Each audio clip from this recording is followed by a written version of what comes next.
Perversion! Earth year 2026. It is a period of turmoil and depression. Corrupt men occupy positions of wealth and power, and fascist foot soldiers roam the streets to further their campaign with violence. A brave alliance of dementedly horny and violently queer weirdos has banded together to fight this oppression and protect their boners. Striking from a podcast hidden amongst the billions of pieces of content within the algorithm, Hard Choices seeks to examine the fictional worlds that make up this fraught media landscape and ask, what that dick do? These rebels turn their sights to Star Wars, George Lucas's equally beloved and maligned science fantasy classic that has defined adventure for generations, and evidently awoken the sexuality of legions of man-children. Our heroes will look at 21 characters from the 9-film Skywalker Saga and face difficult questions like, is Obi-Wan into sounding? What sounds does Chewie make while throating Maul's strap? And, if I rail this crazy Muppet, will I find the light or turn to the dark side? So, start up your vibro strap, grab a box of blast sheets to clean up, and light up a death stick because this is Hard Choices.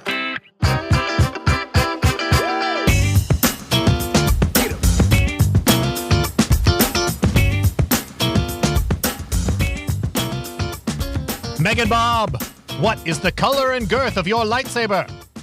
All right, it is, it's a black and white swirl, and it is, it's not so girthy that it's threatening, but it's a little threat. When you say black and white, are we talking soft serve style? Yeah. Okay. 100%. Great. So it's a little, it's quite girthy. Okay. Annie Craton, what is the color and girth of your lightsaber? Hey, great. I have a visual answer for this. 1 second. Oh, great. Good for podcast. Oh, whoa. Yeah. Well, Annie did just stand up and show a lot of cleavage to the camera. Yes. So, I got great tits, all right? It's true. No, categorically. Fantastic. Hi, I have my own lightsaber. I actually built this one at Disney because I'm that bitch. So my lightsaber is actually pretty fucking hefty. I could probably beat a man to death just with it. Yeah, you could. We've got the wood accents and the metal accents. Because I'm also the bitch that really likes Jolie Bindo. Hell yeah, Jolie Bindo. Hell yeah, Jolie fucking Bindo. Right now I've got a purple kyber crystal in that, but that could change. All right. Rare. And finally, Dan Mulkerin, what is the color and girth of your lightsaber? So I did several years ago receive a gift from a friend, which was one of those like double-bladed lightsabers that can split into two separate lightsabers.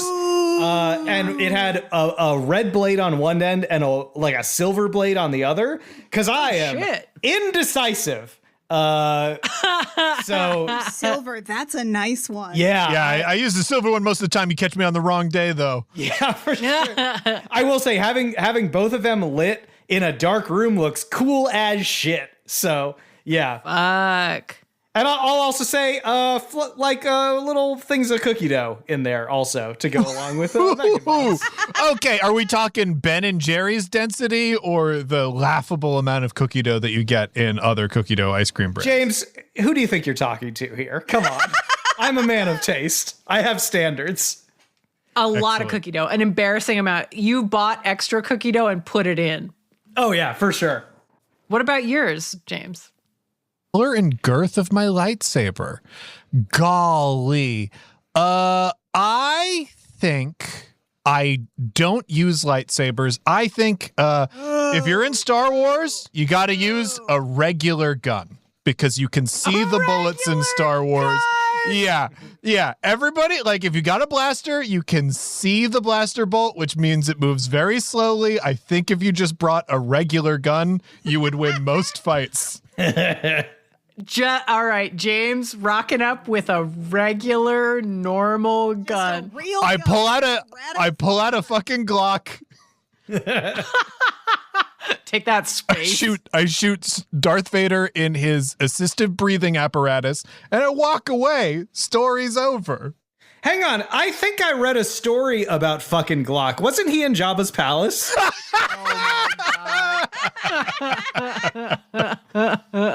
Truly, Glock 19 does sound like the name of some fucking droid assassin. Yeah, hangs out with IG-88 for sure. Well, there you go. There's James's answer, direct to you from a forum with a bunch of really annoying guys. Yep. Circa, 1999?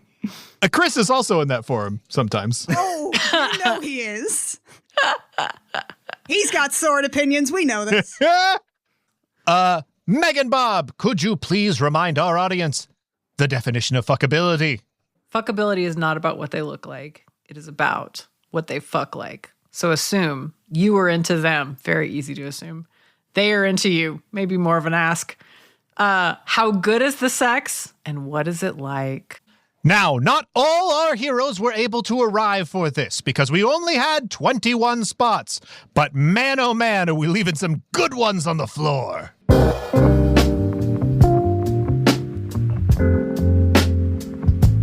Number 1, Grand Moff Tarkin. God, just the heartbreaks do not stop with this honorable mentions list because we had to leave Peter Cushing's angular face just out to pasture, watching those sad eyes as the Death Star explodes around him. Knowing every moment you're staring at that face, he's wearing comfortable slippers. God, that is so much hotter. Oh, It is.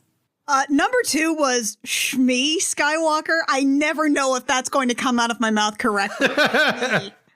Right. Shmi should not be coming out of your mouth. That's right. You should see a doctor. That's true. That's true. You know her. She had the virgin birth for Anakin.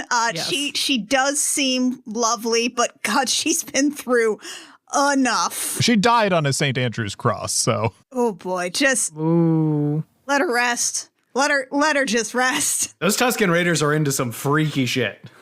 Oh boy. Number 3 is Mace Windu. You just know a guy with a purple lightsaber fucks different. But alas, we'll have to leave it up to the fanfic authors to elaborate on that. Number 4, Qui-Gon Jinn. He was the first in the prequel trilogy to bring up midichlorians, and we've never quite gotten over that betrayal, and we never will. And he smells like bong water 100,000%. Oh, yeah. That does move him up. Speaking of bong water, Speaking of bong water, our number 5 is Boss Nass, which like the amount I was expecting to get pushback from MeganBob when I did not include Boss Nass on the list. Like, Bob, you're a real trooper. I know you've been waiting your entire life to fuck Brian Blessed in some incarnation or another, and I'm sorry that we weren't able to give you his frog sona for this particular one. I mean, he's kind of a glup. We could see him again. He is. Who knows? That's true. We'll see. he's a big glub. Yeah. Big glup energy Yeah. on him. Number 6 was Maz Kanata. That's right. We are, in fact, leaving a pirate queen off of the list, which we might actually have to report to The Hague about that one. Voiced by Lupita Nyong'o, no less. Yeah. Voiced by Lupita Nyong'o, which is automatically so many points. So many. Yeah. Speaking of sexy things left off this list, it's number 7, Phasma. She's very tall and very scary, which is something, but it is not quite enough to make the cut of the list. Yeah. And number 8, Snoke. We already had a guy with a super fucked up face on the list and didn't feel like we needed a second one. Also, I mean, as much as his name sounds like it is straight out of Dr. Seuss, we know that he will always be fucking in the shadow of the one slur. How bad could it be? You know, Bob, it's telling that you said we have a guy with a fucked up face on the list, and I was like, I legitimately don't know who you're talking about. I can think of like 4 or 5 different candidates who fall into that category. The Force loves fucking your face up. The dark side cannot get enough of face fucking. Love it. Yeah, that's true. That's true. You're right. We got a lot of fucked up faces on the list. Speaking of the list, we turn now to the horizon. The twin suns of Tatooine rise over the horizon, and we see light cascade across the sands. And on the desert sands, lounged in repose upon silks, we see this group of intrepid characters.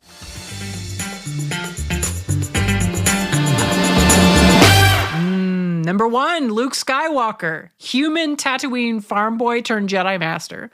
Luke Skywalker is a lot of things. Darth Vader's son, Leia's brother, and a key part of the rebellion to save the galaxy from the Galactic Empire.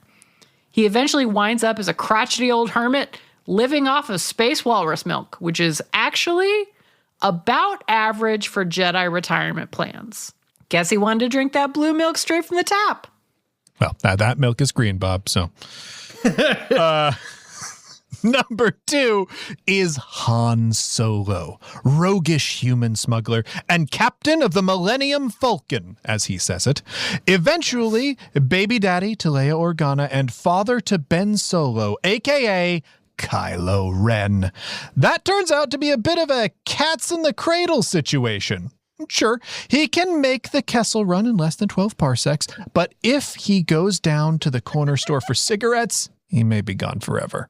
Number 3, Leia Organa, the one in the gold bikini. That's not fair. That's not fair. But if you Google her, that is most of what you get, unfortunately. The truth is, Leia rules. She's a badass human, rebellion leader, and a politician, in addition to being the Princess of Alderaan. Pour one out. But yes, she did also kill Jabba the Hutt with her own slave chain. Famously, the second hottest choking scene in Star Wars. Number 4, Chewbacca, the Wookiee pilot, mechanic, smuggler, and best friend of Han Solo, who saves the bacon of Luke, Leia, and Han many times. Chewie may not speak basic, but I think we all know what it means when someone takes your hand, looks deep into your eyes, and says, Yeah! Yeah! Number 5, C-3PO, the sassiest protocol droid in the galaxy and constant companion of R2-D2 as they tag along after various Skywalker. He's fluent in over 6 million forms of communication, which really puts those 3 semesters of high school French in perspective. However, the thing he will spend most of the time saying is, "Oh my," which is a real your mileage may vary sex phrase. Number 6 is Obi-Wan Kenobi, human Jedi, OG hermit living out in exile/hiding/retirement on Tatooine. He's the Jedi Master who trained Anakin and Luke before becoming a Force ghost.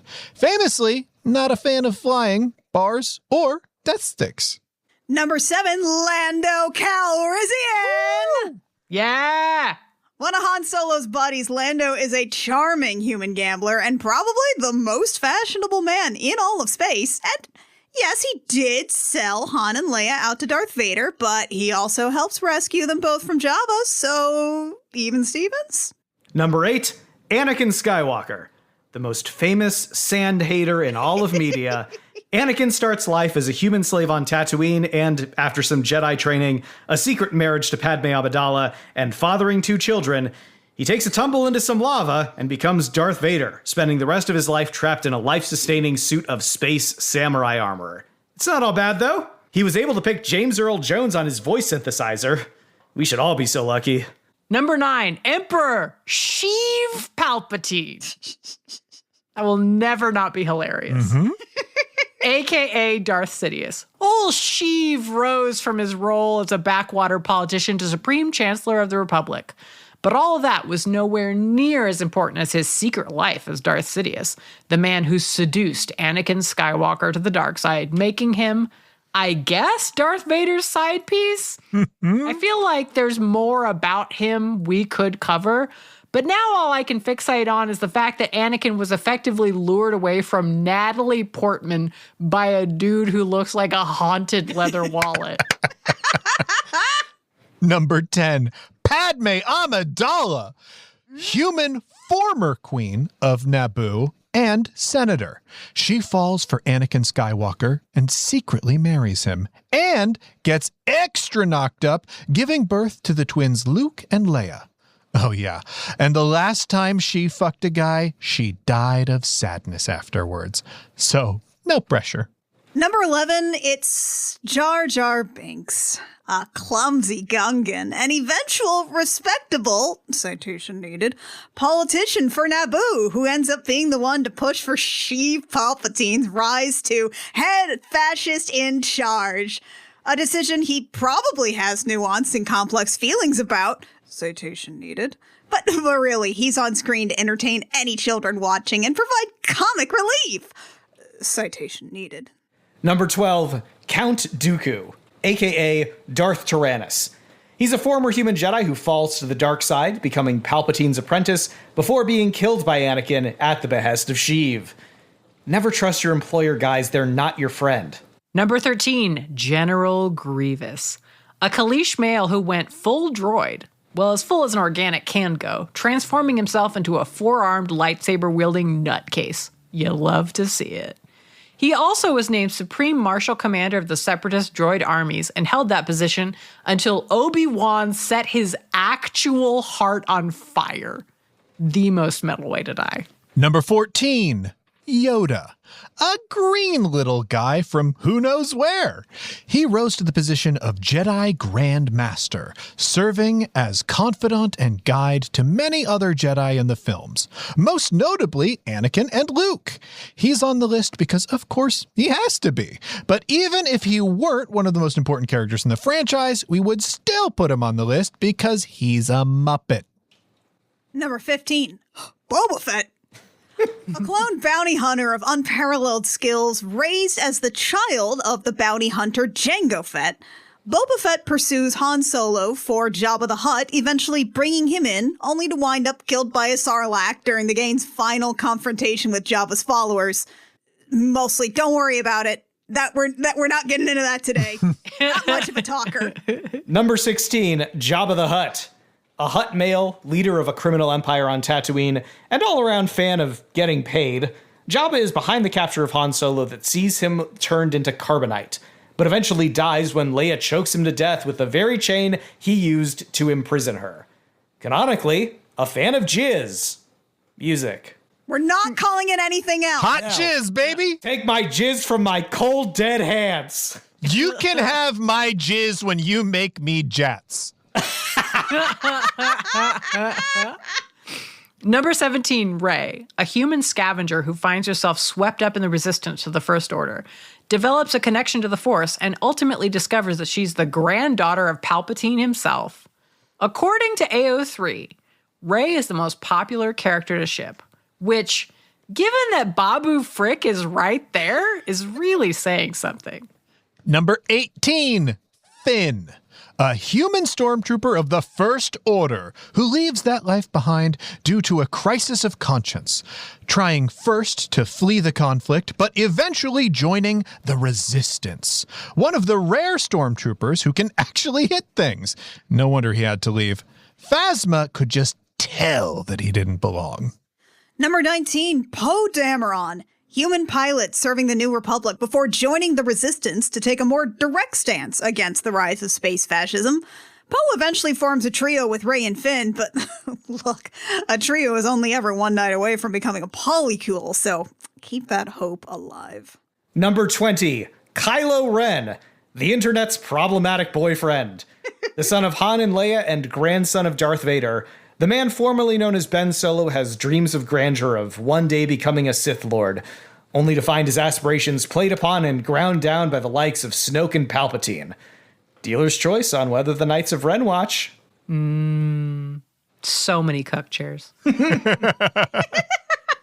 A little cuck auditorium, really. That's what they turned that old Senate design into. Yeah. And actually, if you're paying attention while he's fucking your girlfriend, you can actually see E.T. in the background.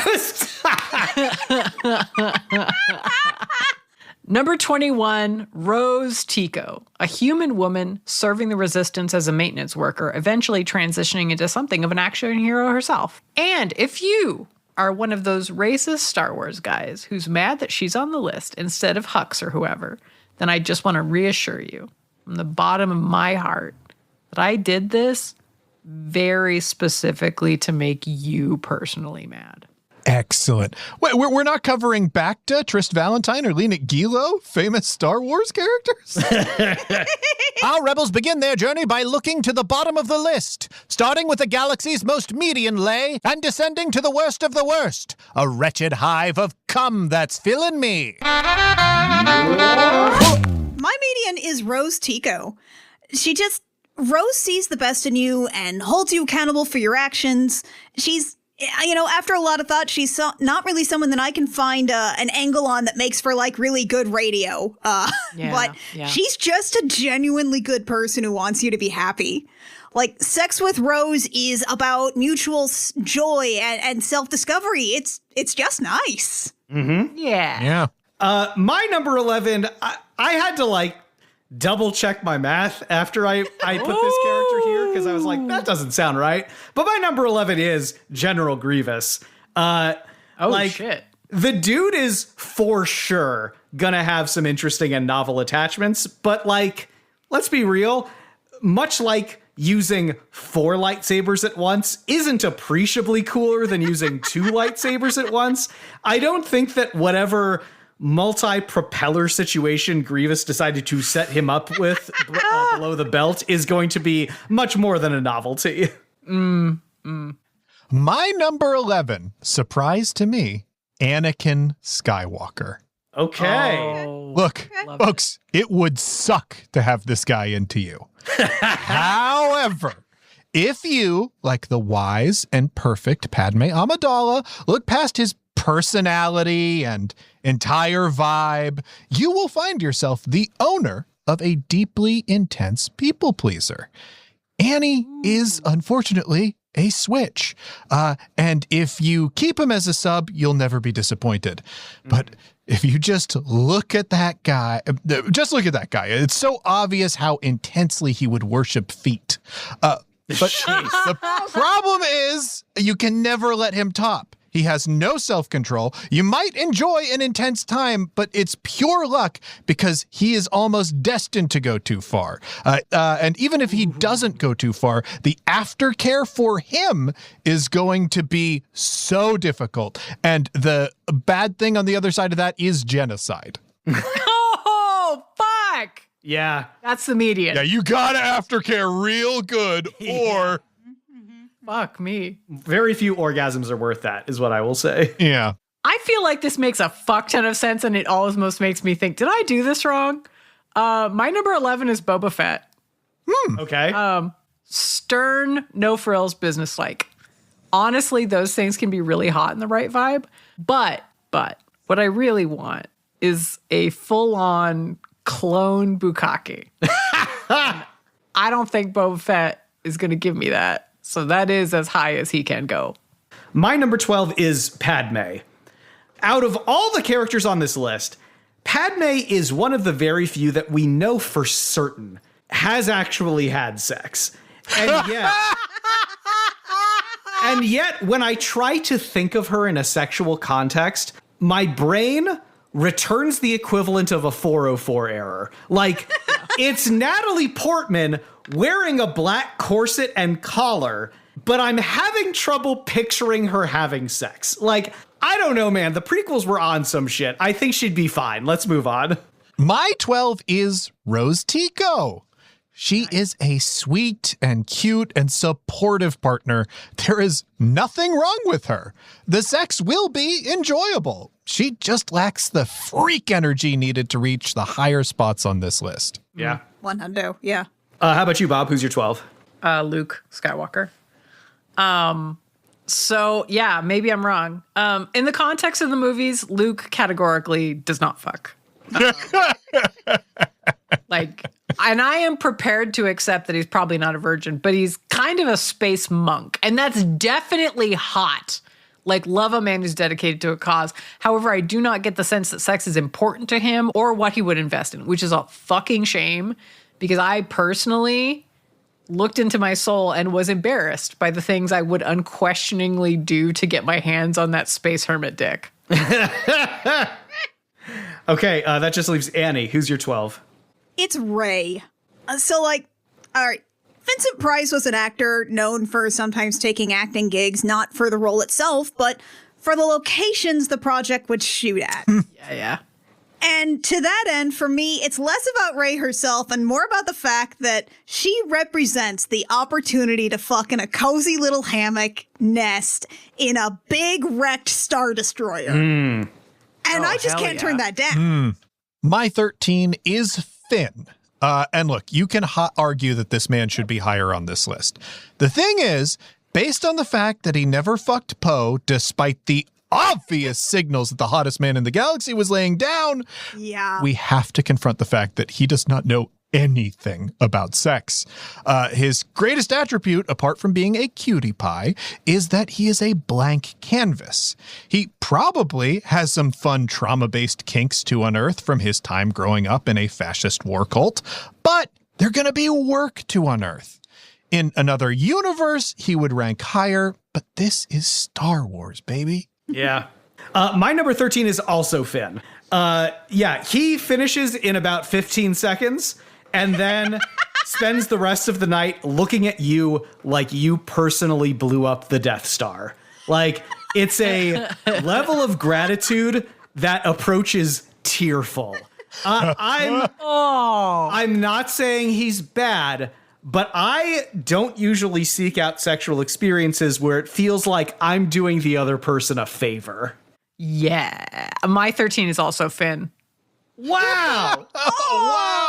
Wow. Super passionate virgin who might very well come in your eye, but would feel a lot of ways about it. All of them adorable.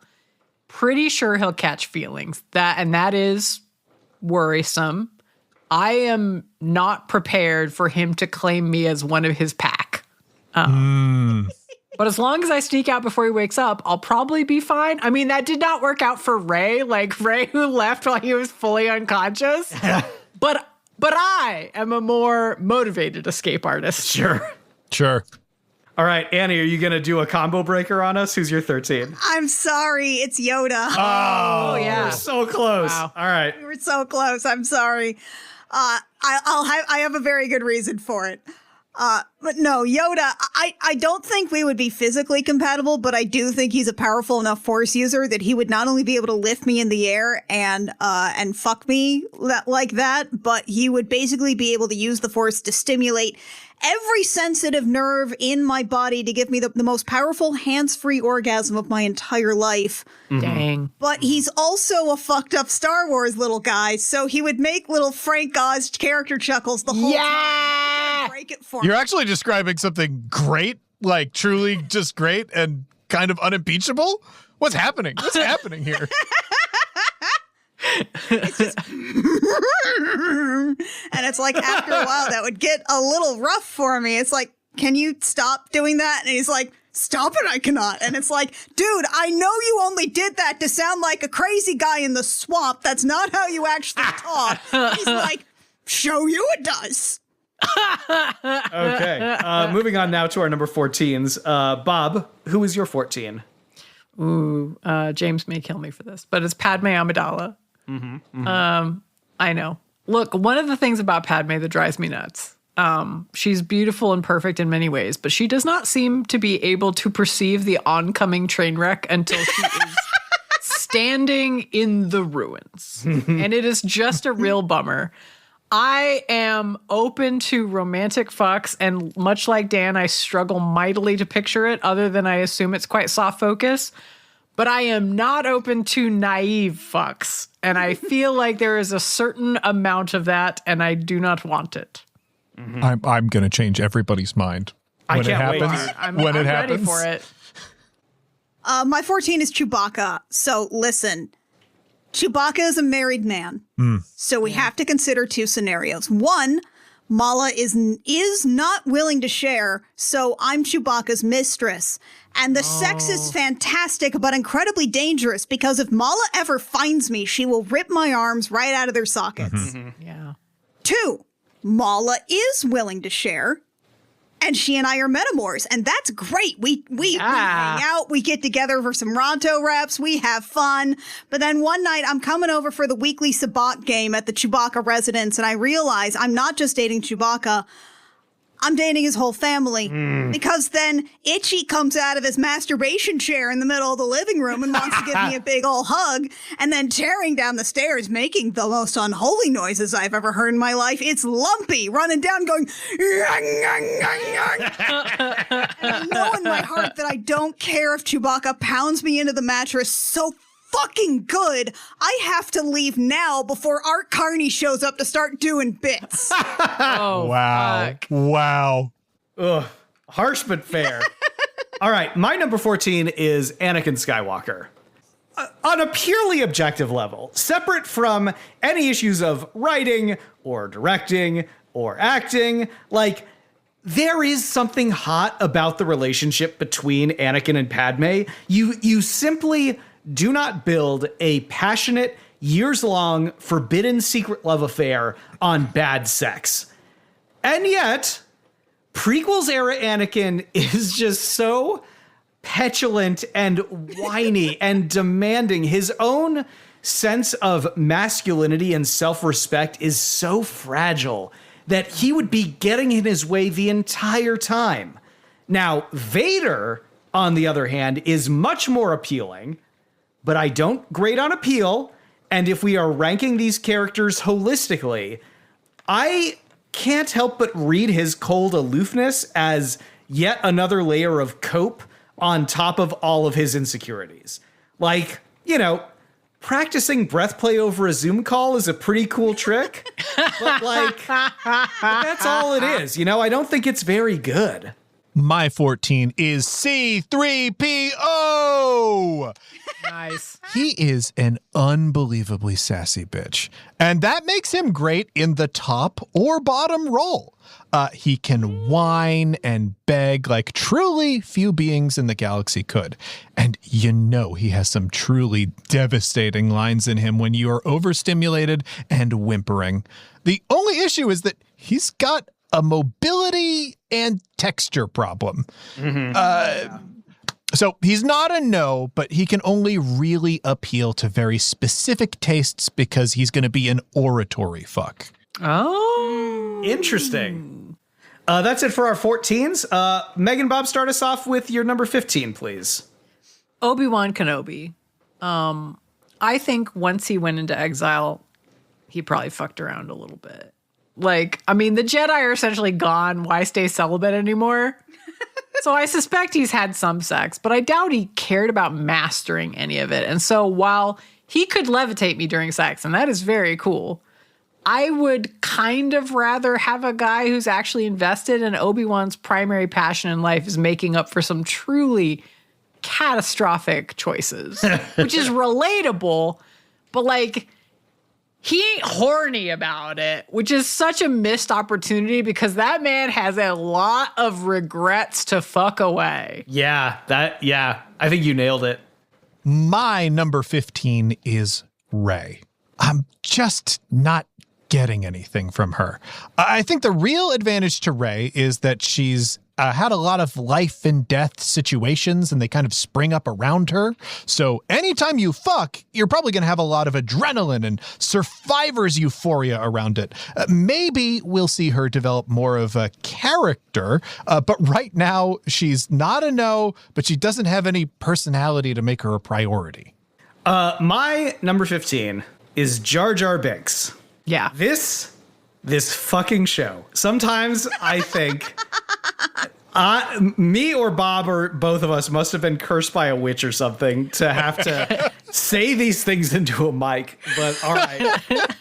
Okay, so Jar Jar did shockingly well in my evaluation of him. Like, he's enthusiastic, he's athletic, and like, honestly, the inevitable sexual shenanigans aren't a bonus exactly, but like, you know, I don't mind like having a laugh in bed. You know, it might get to be a little much after a while, but like, whatever, it's not that big of a deal. The real issue I have is just he will not shut the fuck up. He's just on constantly. Like, I would love to fool myself into thinking that I could give him levels of pleasure so great that it overrides his nonstop verbal diarrhea.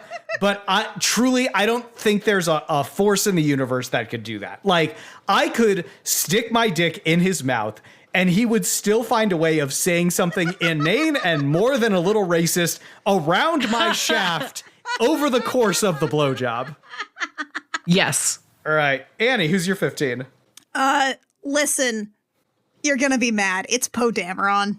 Ooh, okay. Spicy. Look, the thing is that he's a hottie. Absolutely. Yeah. He is a stone cold fox, no doubt. He will be good for maybe 2 incredible casual flings tops before he starts pausing every 5 seconds to remind you not to ask about his cool, mysterious, yet tragic past.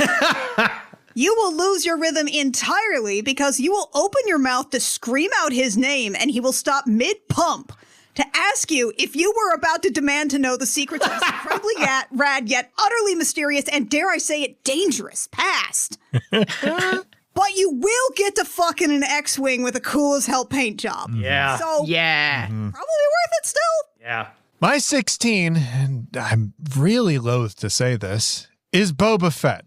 And the only reason that I'm loath to put him this low is he's a clone, and I feel like definitionally all clones should be much higher, but this man is all business. And the sex is French vanilla at best. You don't have to say no disintegrations to most of the villains in Star Wars because they are all twisted perverts. You say it to Boba Fett because he is destined to disappoint you by being too quick. Wow. James, sometimes your insight just leaves me breathless.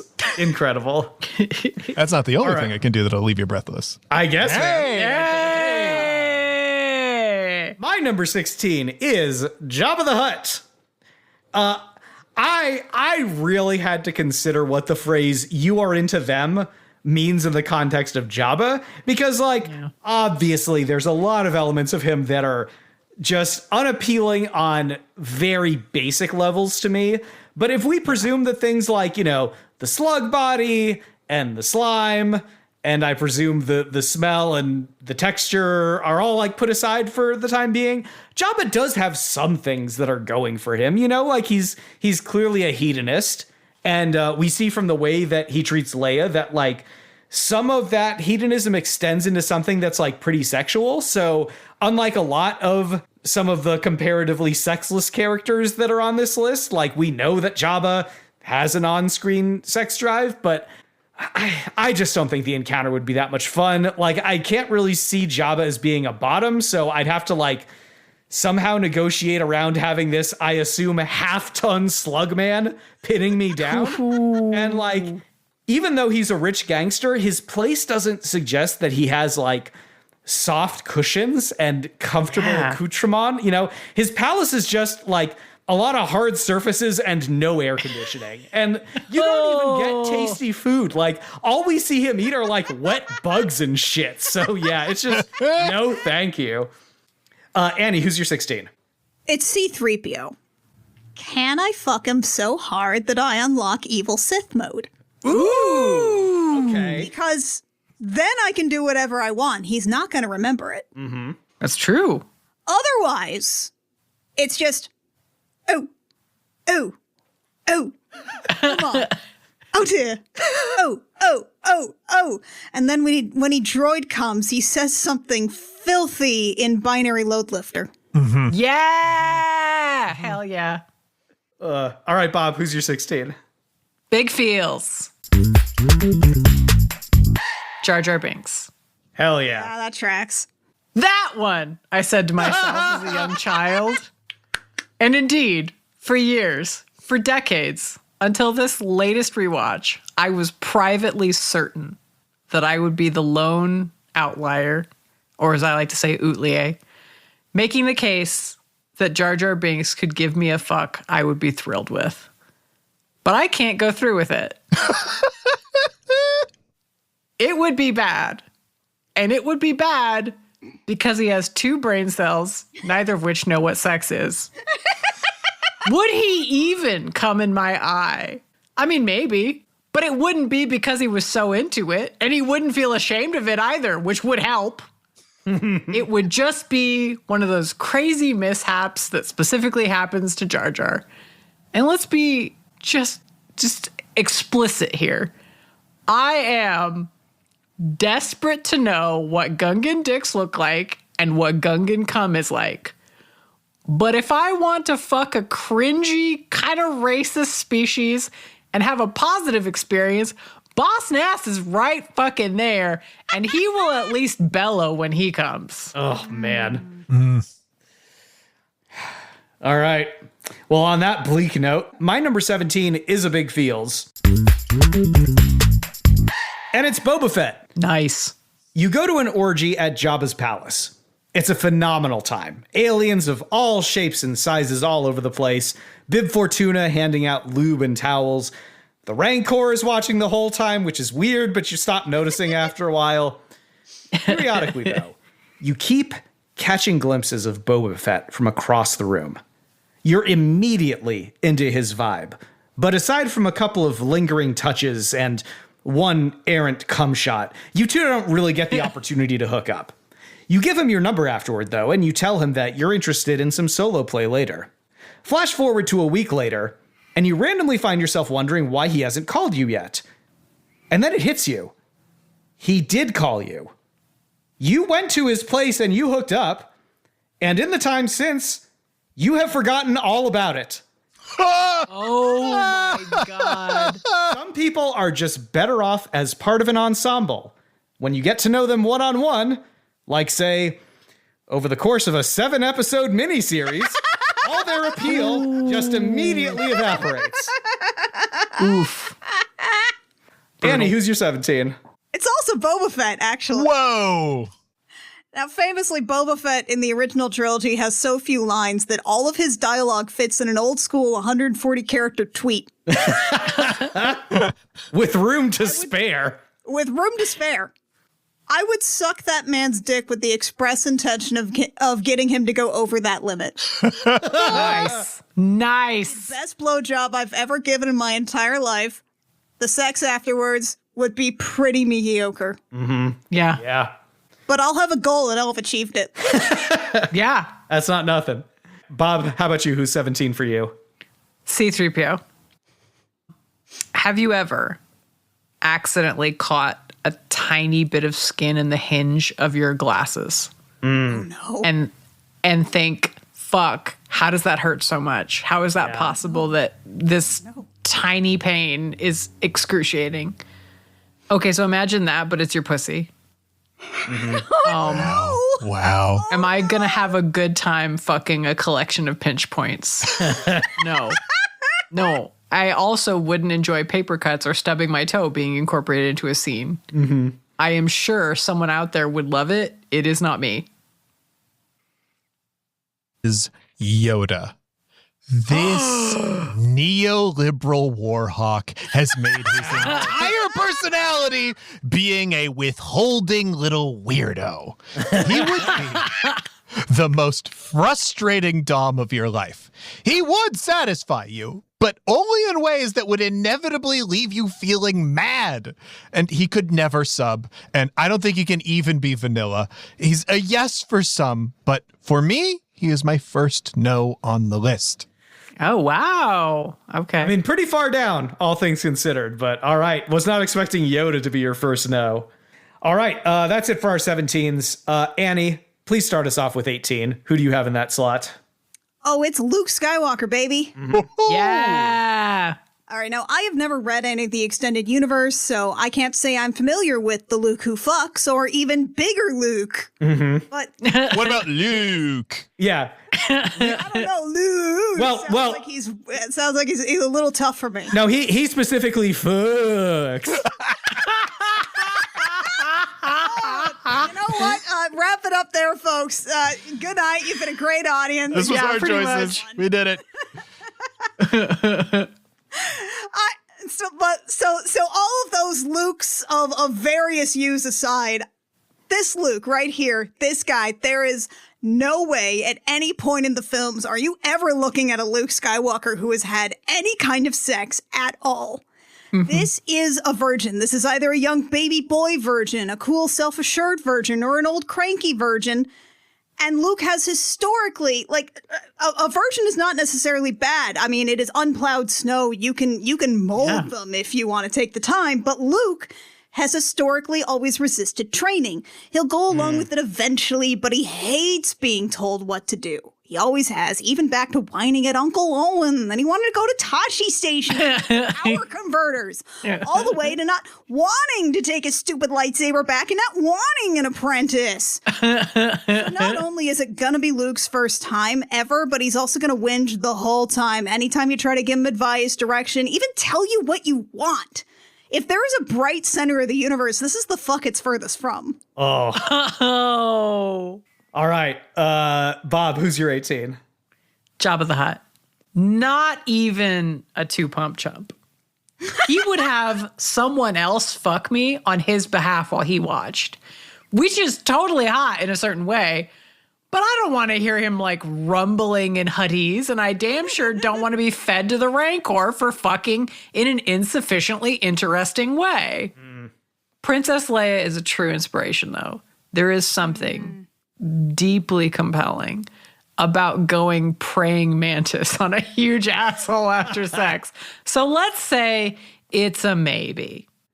My 18 is Kylo Ren.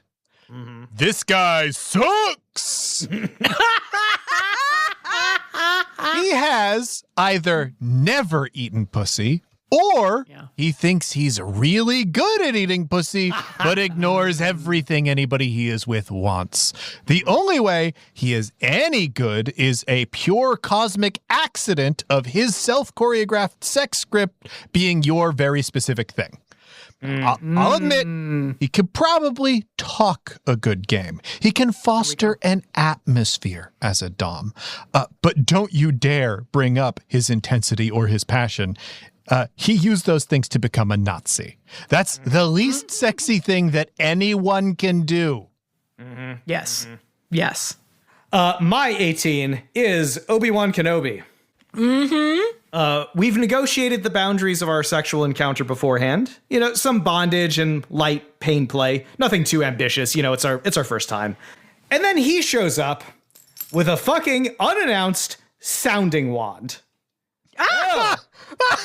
Well, on Corellia, all levels of even the most vanilla sex involve a sounding wand. So what I told you was true. From a certain point of view. Oh, wow. Yep. Oh, fuck this guy. Had to get a certain point of view in here somewhere. Had to.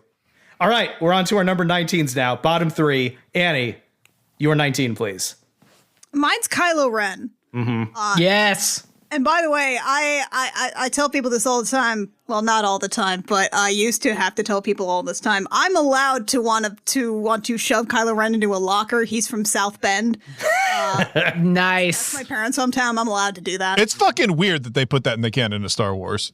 It's nowhere else on Earth, but South Bend, Indiana does exist. Han and Leia visited South Bend, Indiana.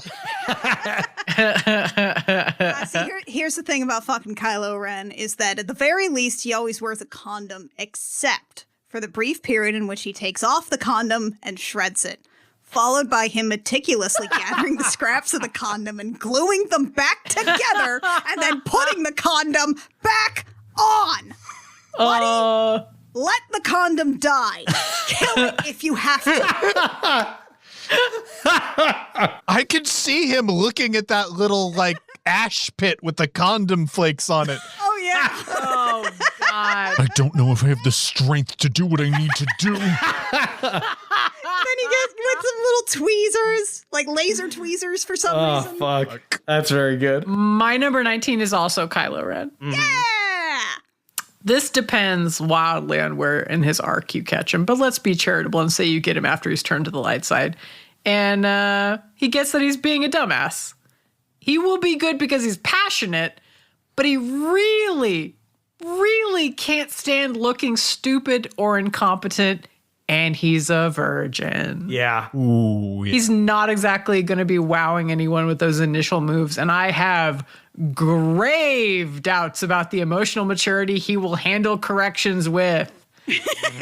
So I guess fuck with caution, or just be prepared for him to turn whatever room you're in into a rage room. My number 19, another sad to say, is General Grievous. Oh, Now- tragic. Look, I'm like all of you. I want him to be better. And there is an appeal, an unmistakable appeal, to a guy just being a brain, some eyes, lungs, and a needy pussy. But he's also turned his body into a devious machine. The problem is his overall character trait, according to George Lucas, is cowardice. He simply does not possess the interior strength of will that it takes to make me come.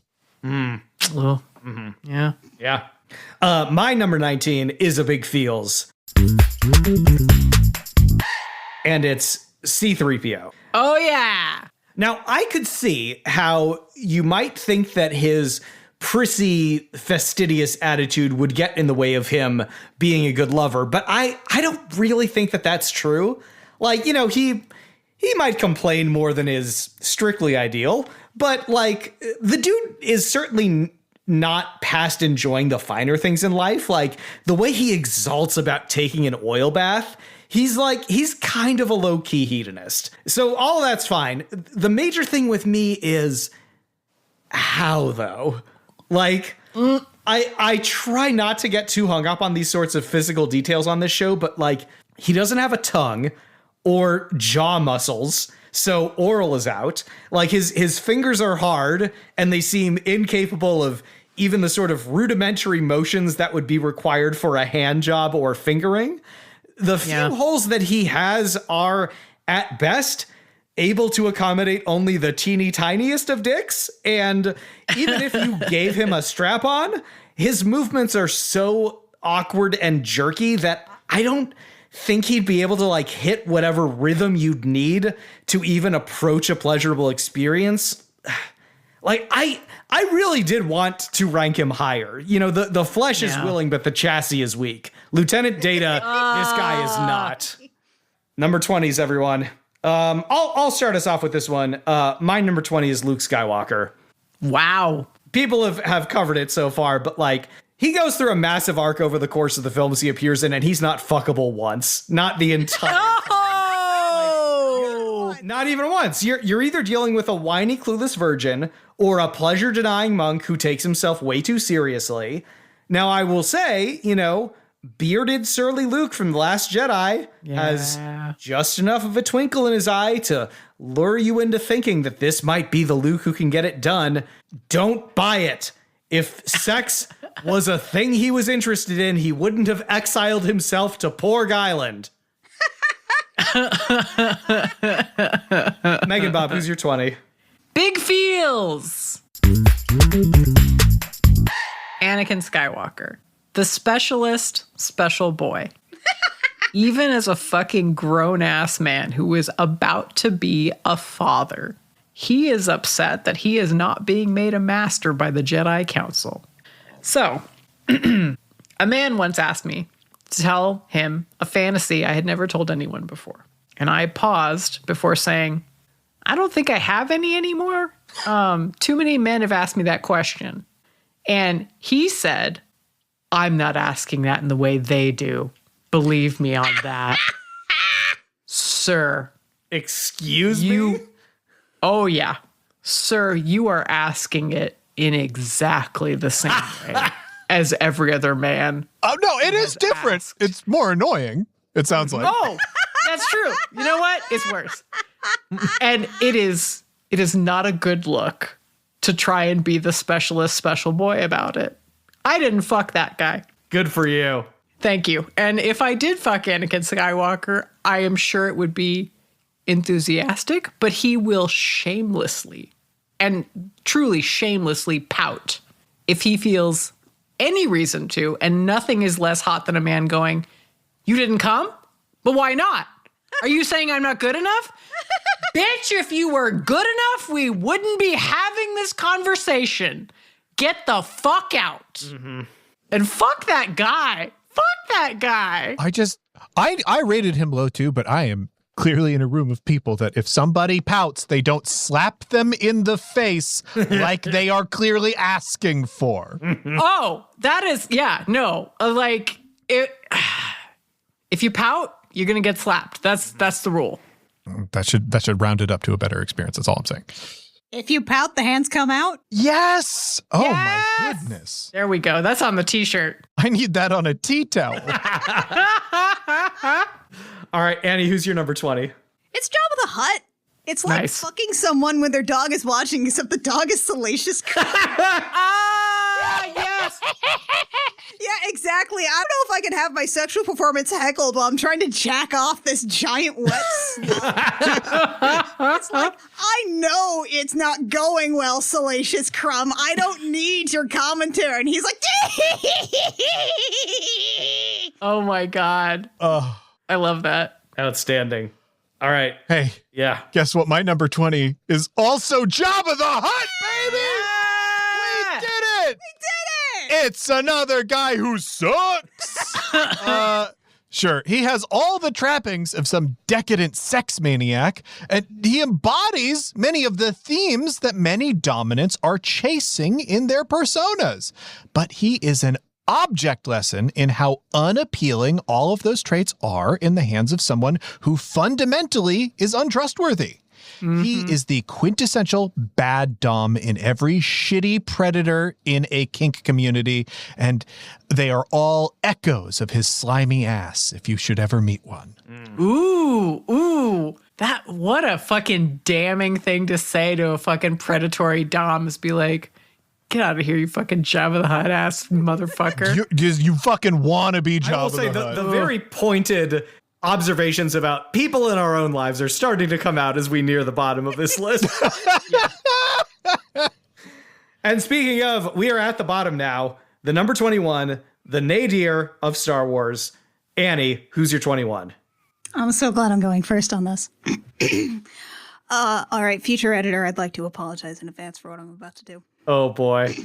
Oh no. Here's how Jar Jar Binks sounds when he comes.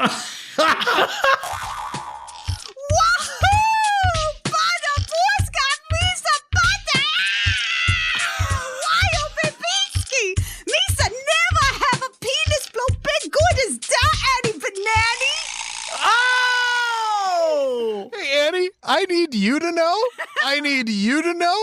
that fucking the VoIP that we are on edited it, all of that out. It's like, that's not a voice. I will cut it out of the call. Son of a bitch. I did hear the end of it, and it was nightmarish. Amazing. Yeah, here's the reason that this is my biggest no. I already know how Jar Jar Binks says my name. Yeah. Yeah. My name's Annie. That's what he calls Anakin. I already know, and it's a bad sound, and it's Jar Jar. So every sound preceding that is going to be the worst thing that could ever happen to me. Yeah. That's beautiful. That's really amazing. I love it. That'll be a treat for the editor then. My number 21 is Kylo Ren. Nice. Let me ask you a question. You ever been with a guy who made you wear a mask of his own grandfather's face in bed? Who insisted on only using his own handmade sex toys that vibrated too hard and overheated almost immediately, who started crying the second you tried to kiss him, and who angrily smashed his fedora flat after accidentally but repeatedly calling you Hux in bed? Oh my God. Yeah, me either, but he's not getting a second date out of me, I can tell you that much. My number 21 is Emperor Sheev Palpatine. Okay. Yes. Yes. The problem with Sheevin Palpatine is that Even. the thing that gets him off is actually making other people miserable. Yeah. It doesn't matter what you're into as a sub.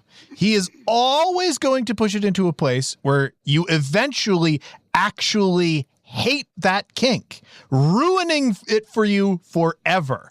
The only way his shriveled ass can come if he takes what you love the most and destroys it for you. Wow. There's no way to have a good time with him. Simply impossible. Wow. All right, Bob, who's your 21? Also, Sheev Palpatine. Wow. Okay. Yeah, look, I do not appreciate being politically maneuvered into sex. And that is exactly what he would do. It would become somehow inevitable that I needed to fuck him. And so, like, with just grimly stoic resolve, I bend over, only to hear his evil laugh and the beginning of a monologue about the downfall of the Jedi. No, not even the fact that I am wildly curious about how weird his dick looks at this point is enough to make this a palatable experience. And guys, I bet his dick is so fucking weird. Well, I'm just quietly over here high-fiving Annie, seeing as the two of us did not put Sheev on the bottom half of our list. I am so excited about this. With the bad fucks of the galaxy defeated, we now turn to celebration and tour the most magnificent lovers in the galaxy. Characters who will yub on our nub till we ato-mito kichi-keen. MeganBob, who's your number 10? Rey. If Rey is determined to fuck you well, you will be fucked well. There is nothing that she cannot do when she is sufficiently determined. Experienced? No. Skilled? No. But with enough natural talent that your jaw just kind of drops. I think Rey would fuck you into unconsciousness accidentally and then be like, whoops, that was too much. And I am fully ready to be actually fucked out of my mind. My number 10 is Obi-Wan Kenobi. Okay, good.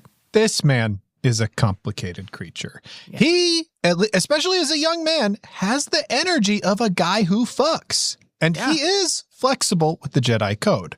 I just can't prove to myself that he would actually release it enough to reach his full potential.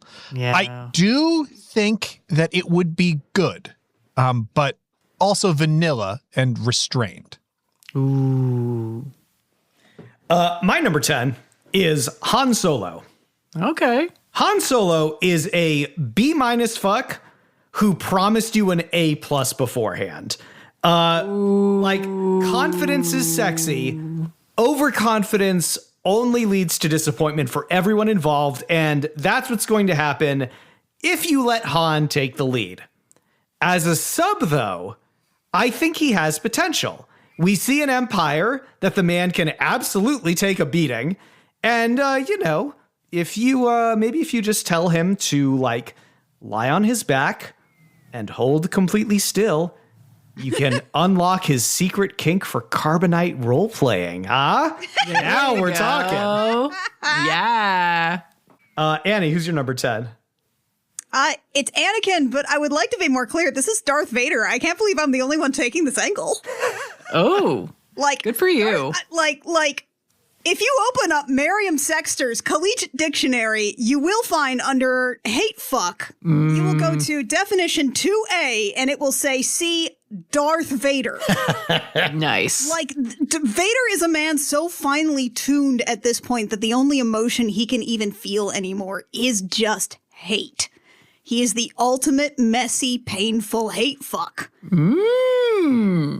Now, the real trick there is going to be getting him mad enough that he doesn't start crying after sex, because the last time he had sex, it was with Padme. But there's such a good chance he'll start crying. But this is a lot like kind of a dragon fuck for me, is that even if the pathetic waterworks do start, there is no way you're getting out of this alive. Mm-hmm. There you go. You are going to die. He can and will force choke you to death. But if you are into choking, great news.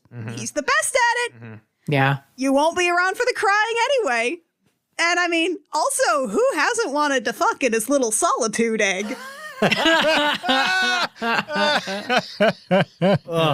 You raised some very salient points. My number 9 is Count Dooku. This is a guy who left the Jedi Order over philosophical differences. And I absolutely know that one of them was that any Christopher Lee character is born to lay pipe. There are 10,000 ways he could seduce you, and they are all going to be a very good time. Yeah. Yeah.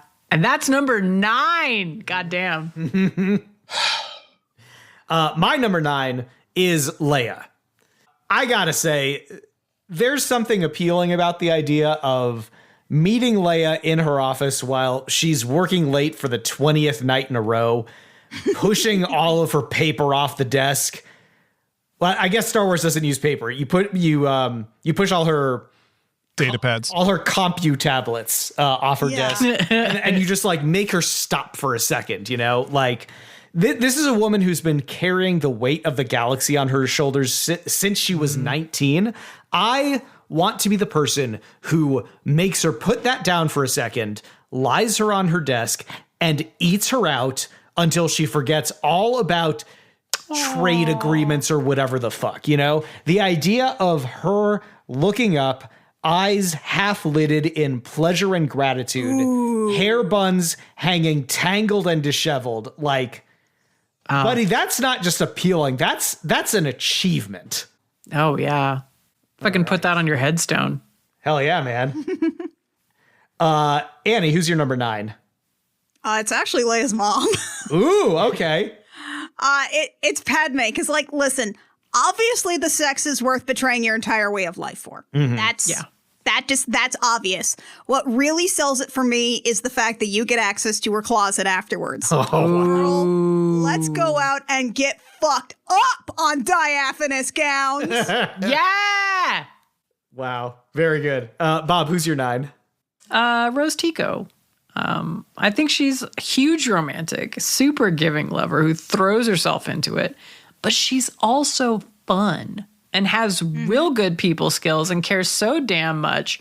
You are going to be treated scrupulously well and made to feel like you deep down matter. Now, is that hot and transgressive? No, it is not. But she has 100% brought snacks, and I am not stupid enough to kick that kind of lover out of bed. Yeah. Yeah. My number 8 is Rey. Can I be real? I kind of think Rey might smell a bit ripe. Like, she lives on her own in the middle of the desert, just scrounging scrap for portions. You know, the BO is going to be real. Now, that having been said, she's athletic and nimble. She's gone long enough by herself to crave and value human touch and connection.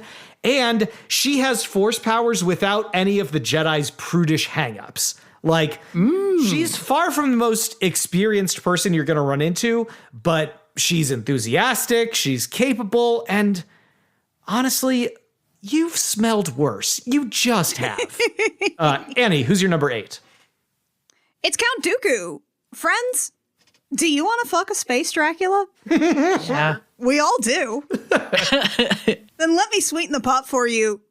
It's Christopher Lee, so you won't even care that his name sounds like a poop.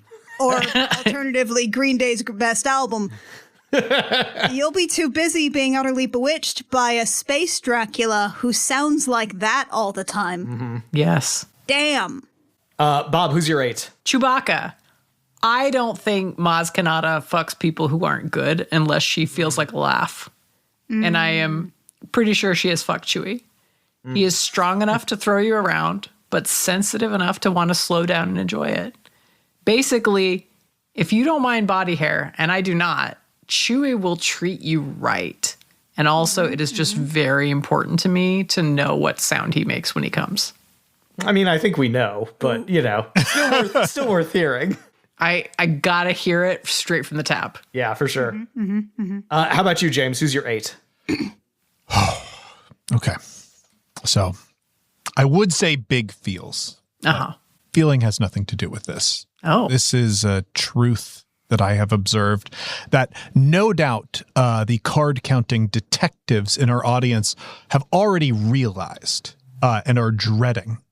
Sometimes for this show, you have to stare into the void. Oh, no. And if you stare into the void, it can stare back. And this time it did, with stalk-mounted eyes. I hate to tell you all this, but Jar Jar Binks fucks. Yes! Yes! Now, I had to incorporate more of my specialized knowledge here and factor in the Clone Wars cartoon to my determination. Oh, no. But even if we are just going off the films, he is actually brimming with potential.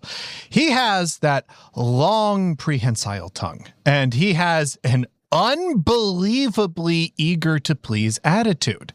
And his supernatural clumsiness means that as your sub, you barely have to lift a finger at all. He will simply open the door to your room and trip and rip his clothes off and fall into a St. Andrew's cross. And he would get strapped in somehow. And in his attempt to escape using his big, long, prehensile tongue, he would actually trap himself with whatever kind of Star Wars chastity cage you need for a creature that is presumably concealing their genitalia with a pouch.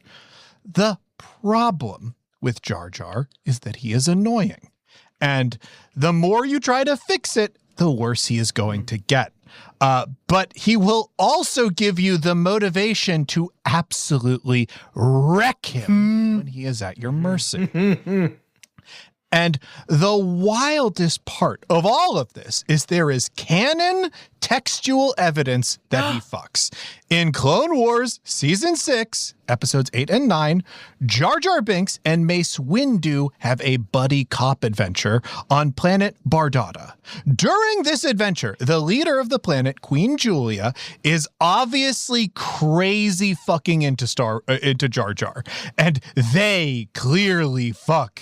He is like a lightning rod for a tremendous amount of sexual passion that this hot tantric baddie from the enlightened spiritual leader of an entire world has fixated on.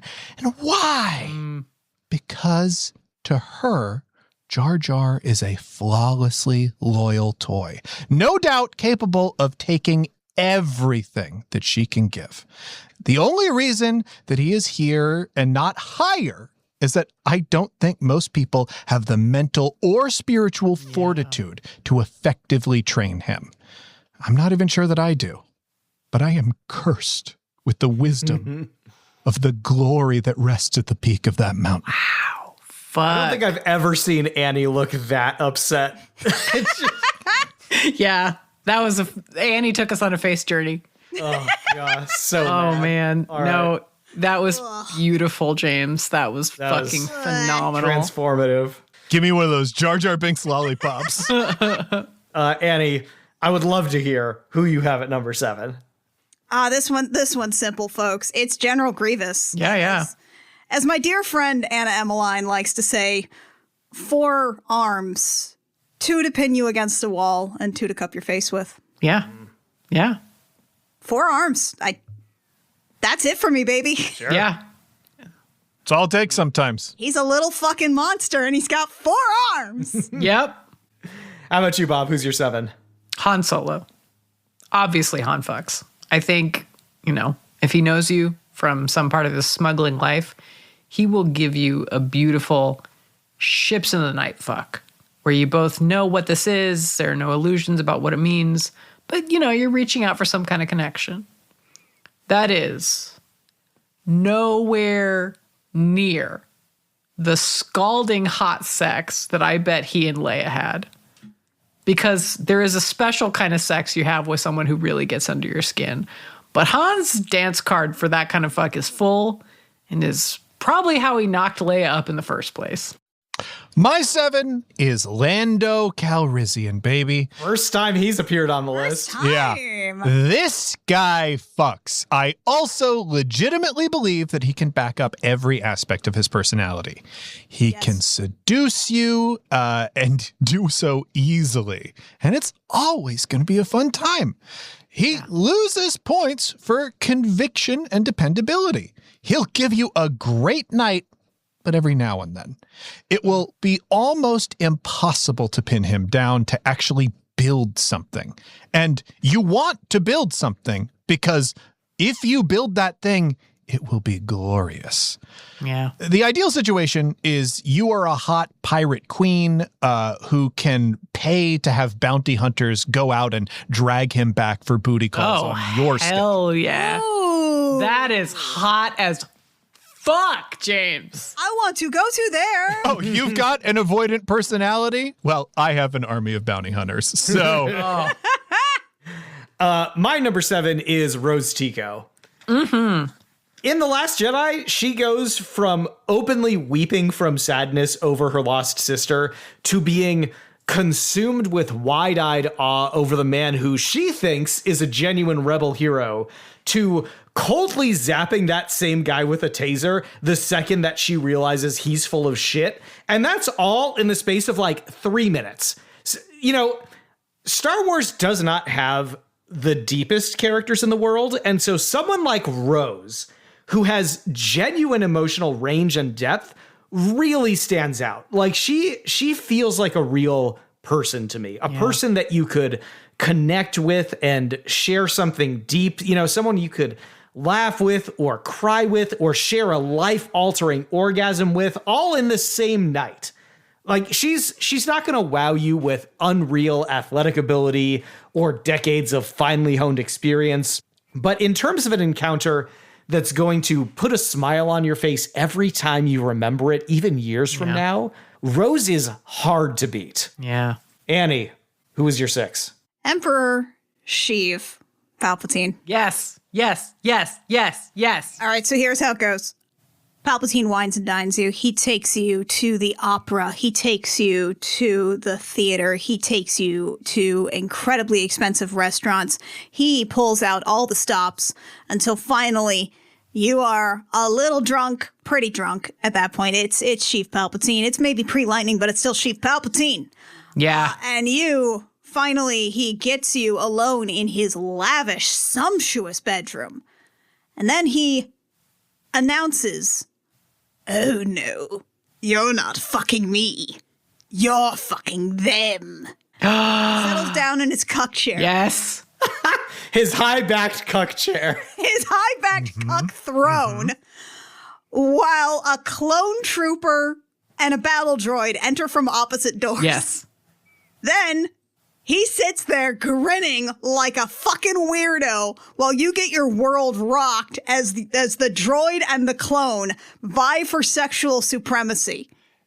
He spends the whole encounter doing that creepy grin, saying shit like, "Excellent," and "just as planned," and perhaps maybe even for me, a "keikaku done." And then once you are finally sated, you are exhausted, you have lost track of how many times you have come. You're sweaty, tired. Your new lovers are draped over you. Everything, the room is saturated with the scent of sex and also motor oil. And that is the point in which Palpatine rises from his cuck throne, steps towards your bed, disrobes, and then announces that he will be fucking either the droid or the clone, whichever one he decided was the victor of sex with you. You can get your things and go. Wow. Fuck. Incredible, Annie. I'm He has to see speechless. which one's better. I get it, man. I get it. I also have a special bonus Yes. that I needed to leave on the floor here, but this one's just for y'all. You have a really bad time with Sheev Palpatine, and then when you try to call him out on it, he looks at you and he's like, "Have I ever told you the tale of Darth bad at sex?" Good. All right. My number 6 is Count Dooku. Yeah. I mean, the dude has a freaking hover bondage rig and a lightsaber handle curved for her pleasure. The absolute mountain of sex toys he must have at hand staggers the imagination.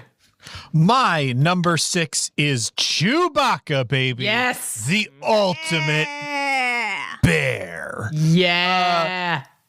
If Chewbacca could be said to have a flaw at all, it's that in the bathhouse, when he does get out of the water, he does take half the volume of it with him. Yeah. But then he shakes off like a dog. Yeah, he does shake off like a dog. Bob, who's your 6? Poe Dameron. God damn, of course he's incredible. He's all the passionate fire of a fighter pilot with the slowly developing sensibilities of a responsible leader, but with the background of someone who was essentially in the cartel before he left to become a resistance fighter. All of this means that he has lived some fucking life and has range. He can give you many, many different flavors of fuck. The only limit is your imagination. And, I guess, your willingness to be watched by BB-8. Not a deal breaker. Yeah, if you put him outside, he'll just kind of bonk against the door repeatedly all night. You can't leave him out there. You don't think he's got a little door? Oh my God, he probably does have a little door, a little droid door. Guys, he can give you a little thumbs up once you're done. Just ignore him, baby. Yeah, it's fine. Don't worry, he doesn't understand. He thinks we're wrestling. All right, that brings us on to our number 5s, and I'll start us off because my number 5 is Poe Dameron. Yeah. Nice. There's just something about him that screams confident top energy. Like, there are moments when he's looking at Finn and just thinking, I am going to absolutely rock the world of this former child soldier. Like, you know, he's a hot shot. He likes taking big risks. And even if his success rate is only like 60%, like, you know, even when things don't go his way, he can usually eke out something approaching a win, even if it's not like exactly what he was shooting for. So yeah, like, you're on a road trip with him and he decides to escalate from you giving him roadhead to full-on 69ing while he's still driving. But like, it's still better than a coin flip that things are going to go exactly how he wants them to. But like, the risk is half the appeal, you know? So true. Yes, I love this. I love this. Luke is a try-hard cutie pie who gets whiny in distress. Yeah.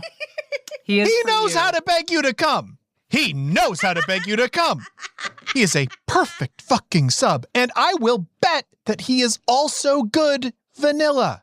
Oh. No notes on this man. No notes. Wow. James is right. How about you, Bob? Who's your 5? General Grievous. Never have I wanted to fuck a sickly Tiny Tim motherfucker more. He is capable of incredible athleticism, but it's tempered with this fragility that is unbelievably hot. Okay, so this is the me thing. I top guys sometimes. However, I pretty exclusively top men who are bigger than me, who could easily pin me down and take me because it is very hot to have someone bigger and more powerful than you in an explicitly vulnerable position. And that is what Grievous gives you. I want to get this droid man on his fucking knees, and it is only made better by how much he would resent enjoying it. Yes, Grievous, you can try to fuck me in a spiteful way. That will only make me come harder. Oh, love how much you're turning to the dark side on this one. It's very, very good to see. General Grievous. Yeah. Eat my pussy. Yes. Yes. How about you, Annie? Who's your 5? It's Finn. He's an utterly underutilized sweetheart. He's a child soldier. I mean, maybe he's never learned to love. Maybe he's never known the caress of a lover. And unlike some people, Luke, he'll take correction like a good soldier. There you go. But listen, the real thing is that if you're fucking Finn, the odds are good. You spend enough time around him at some point, all 6 feet and 7 inches of Captain Phasma is going to come busting through the door intent on killing him once and for all. And please, troopers, you're both brave. There's enough of me to go around. I can be sandwiched between 2 sets of armor, one of which is polished chrome I can see myself in. I'm free. I'm available. I will say, Annie, not the first time you've placed someone high on the list explicitly because there was a non-zero chance that in doing so, you might end up getting fucked by a large armored woman. Yes. There's a lore. There's a lore. That's right. We're seeing a pattern here. What can I say? I'm a basic bitch. We all have our, our things that we're drawn to. It's like going to the vending machine and getting an extra candy bar. Exactly. My number 4 is Han Solo. Yes. And look, I can see people's arguments for putting him lower, but to me, Han is a reflection of Harrison Ford. Yes. He acts aloof and disaffected, but if he is committed to something, he puts everything he can into it. Harrison Ford, if you watch the interviews around Star Wars, it would make you believe that he doesn't care. He gave 110% to his performance in The Force Awakens. Yeah. And Han Solo is going to do the same thing for you. I think you can get a great, rough, bad boy fuck out of him. Nice. That's what hooked Leia. And it's the sort of fuck where his body is the only way he can express what he actually feels. But of course, the underrated Han experience is the good boy fuck, where he is so hopelessly devoted to you that he would truly do anything you asked, even fight the Empire. Oh, love. This is very hot. James, you are playing Annie's emotions in this episode like a virtuoso. I'm just here for the ride, baby. Yeah. All right, Bob, who's your number 4? Yoda. Responsible people fuck like beasts, and it is because they understand that there are stakes and consequences to things. This is a fuck with someone who is profoundly capable across multiple different capacities and who genuinely cares. He will invest in you, in who you are, in who you're becoming, and do it all with a sense of lightness and ease that makes you feel like you are in uniquely good hands, maybe the best hands. To quote James D'Amato, don't sleep on Yoda, sleep with Yoda. Annie, who's your number 4? Big feels. Obi-Wan Kenobi. Oh, yeah! This is amazing. Okay. Justice. Young Obi-Wan. We've got 2 Obis-Wan. Oh, God. Young Obi-Wan is the kind of fuck where he is stressed out every single day. He's got a chosen one on his hands who just keeps doing dangerous, dumb shit, who, if we may briefly refer to things outside of the Skywalker Saga for just a moment, is potentially passing on that dumb, dangerous mentality to a whole nother kid. Mm-hmm. Both of them growing up way too fast, thrust into wars none of them should be in. He is tired. He is so tired. Obi-Wan pretends he's going to take charge, but then he just softens. You break past just one wall of his and he is beat down, and that charm just kind of collapses inward on itself, and you don't even really fuck. You don't even really make love. You just find a moment of peace with each other that you know won't last in the middle of this hurricane. Ooh. And then you get Ben Kenobi, and take all that context and add about 2 decades of waiting in a desert, desperately hoping that your mistakes won't damn another group of kids who don't deserve it. And while he's still tired, Ben has gained that measure of serenity about his choices. He knows how this will end for him. He knows he'll step into the role of Obi-Wan too late to really change anything. All he's can really do is be there for someone who needs him. There is a weariness. He is still tired, but there is serenity in that too. Ben Kenobi is some stinky old desert wizard hobo, but he is an enlightened, stinky old desert wizard hobo. And I think that manages to overcome my reluctance to ever really touch a people. Wow. Good for you. All right, that just leaves me. My number 4 is Lando. Yes. There's something about a guy who's eager to impress and willing to put in the work. Like, just look at the way he puts the moves on Leia in Empire. He pulls out all the stops to just really show her a good time. You know, the cape, the smile, the personally escorted tours, the fancy dinners. I have to imagine that if that trajectory continues into the bedroom, he's going to take his time with you. He's going to make sure he doesn't finish until you are fully satisfied and probably have the room looking incredible before you even get there. Yes. Like it's maybe not the greatest look to fuck like you're really angling for a 5-star review on Sex Yelp Space Edition. But at the same time, I can't argue with the results. All right, top 3, everyone. MeganBob, you are number 3. Leia Organa. When Leia has sex, it is with the self-possession of someone who knows that she is a desirable badass at any age. And the best you can do is try to keep up. I think she can lose herself in it when she decides to.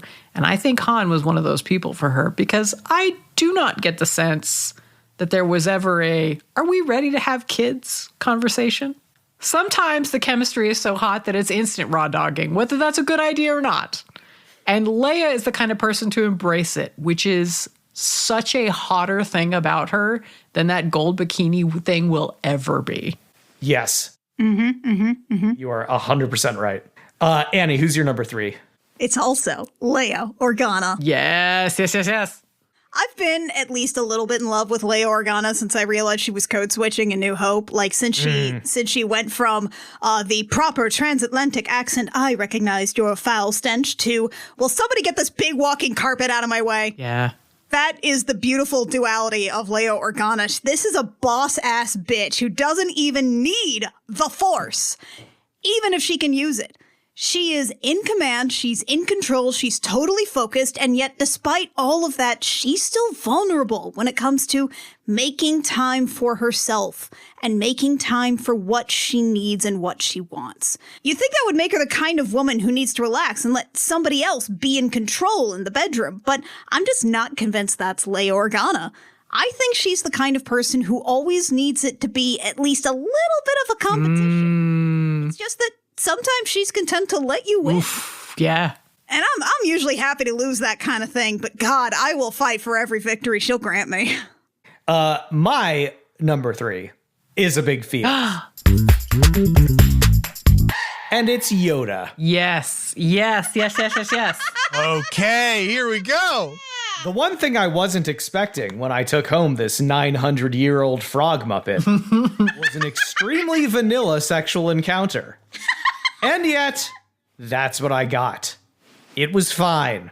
But aside from a couple of weirdly wholesome dad jokes he made during, it wasn't anything really exceptional. I got him off first, but my own orgasm was taking a while to get going, and for a minute it was looking like it wasn't going to happen. I was about to suggest we call it off and just break into the Ben & Jerry's, but then Yoda got this look in his eye, and something happened. He just became this leaping, whirling, spinning green blur that was all over my body. I couldn't even track what he was doing. Before I knew it, I had come so hard, I was wondering what was going to get the stains out of my wallpaper. And he was puttering off to the kitchen to lay claim to the Americone dream. Wow. Amazing. My number 3 is Senator Padme Amidala. Yeah. Let's go! Incredible. This woman is not only extremely hot and passionate and the best dresser in a galaxy that includes Lando Calrissian. Yeah. I legitimately believe that she is a twisted fucking dom. She decided to fuck Anakin, I will remind Council, after he committed an unforgivable crime. It wasn't his dopey purple prose earnestness that won her over. It was the fact that he was a monster that she could control. And I know for a fact that this woman treated that man like a toy for years and fell deeply in love with him because she enjoyed doing that so very much. If you can move her to make you the focus of her obsession, then you are in for the time of your life. Wow. Wow. I admire your optimism, sir. That's very enticing. Love to see it. MeganBob, your number 2, please. Count Dooku. Yeah. You look at him and you're not totally sure what to expect. And then he busts out some of the most athletic sex moves you have ever experienced. He smells absolutely incredible. Everything in his house feels bespoke. He plies you with unique little pleasures that surprise you. He moves around your body with the practiced ease of someone who doesn't just have a lot of experience, but specifically a lot of experience reading people's bodies. Afterwards, he doesn't have a post-sex death stick. He has a fucking pipe. You are in the hands of a master, and it is so goddamn good that you may never want to leave. My number 2 is Chewbacca. Yes. Yes. This dude has it all. You want the laughing bro fuck? The savage bestial fuck? How about a tender loving fuck that ends with you wrapped in the strongest, furriest arms this side of Farscape? Aww. And the noises. The noises he makes when he comes. Yeah. Come on. Chewbacca is S rank across the board, no question. My number 2 is Princess Leia Organa. Yes. Leia is Padme with better judgment and more intensity. She is an anti-fascist who has been killing Nazis since she was a teenager. Yeah. There is plenty to respect, and you need to respect her because she's a top. Yes. Now, some people are so in control of their lives that they need to submit in order to relax. Leia is so in control that she actually needs to be even more in control in the bedroom. She doesn't take much time to relax, but if you can make her blow off just a little bit of steam, the pressure that she has built up is explosive. The ideal scenario is eroticizing the fact that she is so into you, she will allow herself to have a good time. Once that switch is flipped, she will have you under her desk all day. Well, she is not pulling you away to some closet somewhere to fuck it out. Oh. That's beautiful. You know, James, I have to say, I've never really understood the appeal of Omegaverse before. But like, you saying that Leia's a top, and then I started thinking like, wait, did she top Han? And then I was like, wait a minute. Did Han give birth to Kylo Ren? Honestly, you just expanded my horizons, sir, and I salute you. Yeah, that boy did not come out of that woman. I can guarantee you fucking that for sure. For real. All right, Annie, who is your number 2? Lando Calrissian. Yes. Hi, Lando. Yeah. Okay. Look. I mean, I could come up with a lot of reasons, but hi. Yes. Okay. Yeah. Do I get to wear the cape afterwards? yes. Hi. Yes. Hi, Lando. Hello. Hi. Yes. Yeah. Hi. Yes. Yeah. Now our celebration reaches its climax as we have reached the number 1 spot.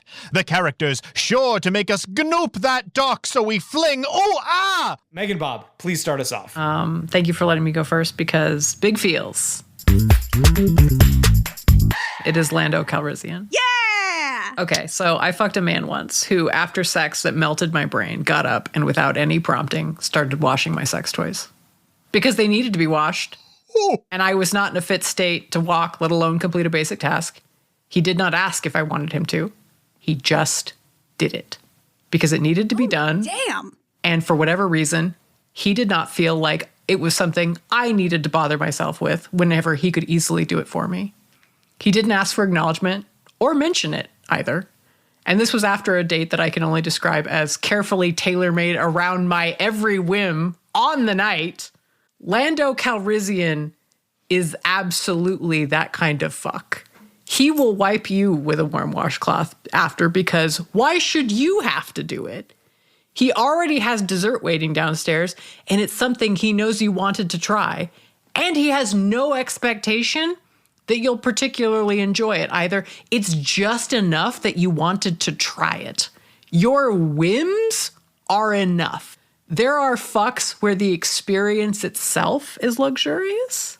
It is another thing to be treated as though you yourself are a special luxury. And Lando Calrissian will give you that. Once I'm finished washing these, I'm making eggs. Yeah, that's it. Yeah, man. Yeah. One is Poe fucking Dameron. Yes, yes, yes. Every touch from this man is a whisper of the torrent of love that he has raging in his heart. Aww. He is so sincere and so powerfully devoted to the people that he loves that even if he is somehow totally vanilla, the intensity of your connection is going to override your need for anything else. Many people rank high because they are capable of profound sexual exploration. Poe ranks high because he can make any sexual encounter profound. Oh, fuck. Fuck. Like a goddamn superpower.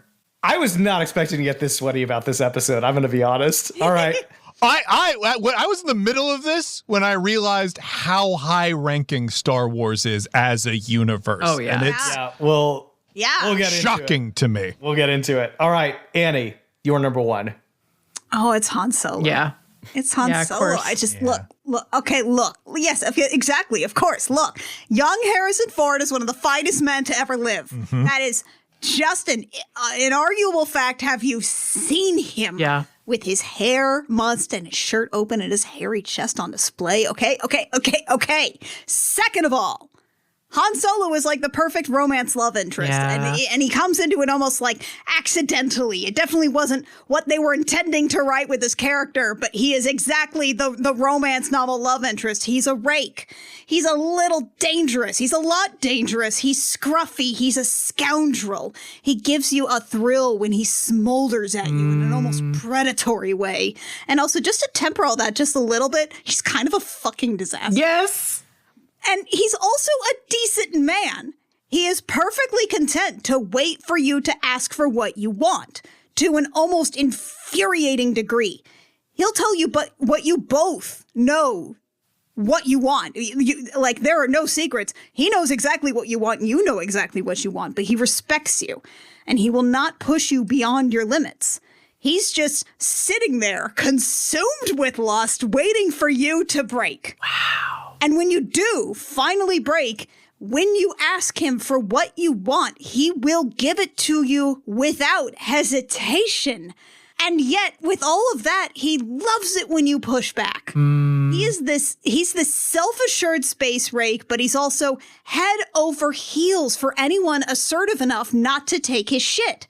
He is fully willing to open his heart and fall in love with the first person who pushes back, really. He's the perfect man. He's the perfect man. I'll fuck him in his stupid little berth on his dumb zippy cargo ship. I'll let him be confused as to whether or not parsecs measure distance or time. He's the perfect man. Well, I'm not going to claim that my number one is the perfect man.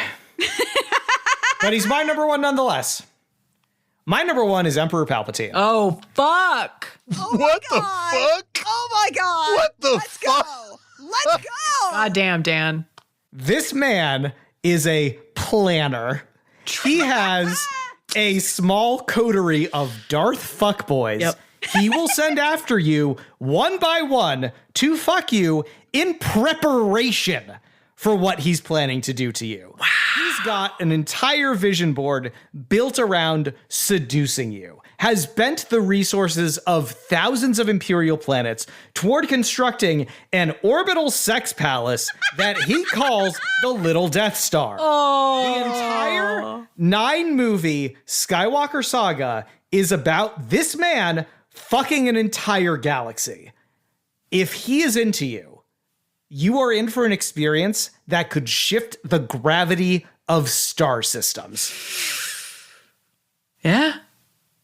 Oh my God. And I don't care how weird his dick is. That's not what this show is about. It's a At what point during the definition of fuckability did weirdness of dick enter into it? I didn't hear it. All right. By rain, by storm, by weirdness of dick. With the excitement of ranking behind us, there is still work to be done. As the warm notes of jizz begin to turn cool and runny, we must sift through the wreckage of our pleasure barge and say, let's unpack that. I just want to hear everybody's Wookiee call. Dan already did his Wookiee call. Ooh, that's pretty good. I need to do a little more. No, I'm just gargling. I just sound like Jar Jar. I used to do this with my sibling. No, I can't roll my tongue. That's my fault. Oh, okay. I used to do this with my sibling, like across the grocery store to echolocate one another. That's great. Not bad. Thank you. So, I mean, it's not perfect. It's truly not the exact Wookiee sound, but, you know, it's kind of the sound. Yeah, it's getting there. All right. James, I have a question for you. Great. So back when we did the Spider-Man episode, we ranked the Shocker. And you spoke poorly of the man, yes. I will say. You even like talked about how he would try to fuck you, and like I believe the example you gave was he was going to step on a roller skate. But then you said basically the same thing about Jar Jar, except you said it was going to be worse and louder. Yeah. So I just like Here is the difference. Here is the difference.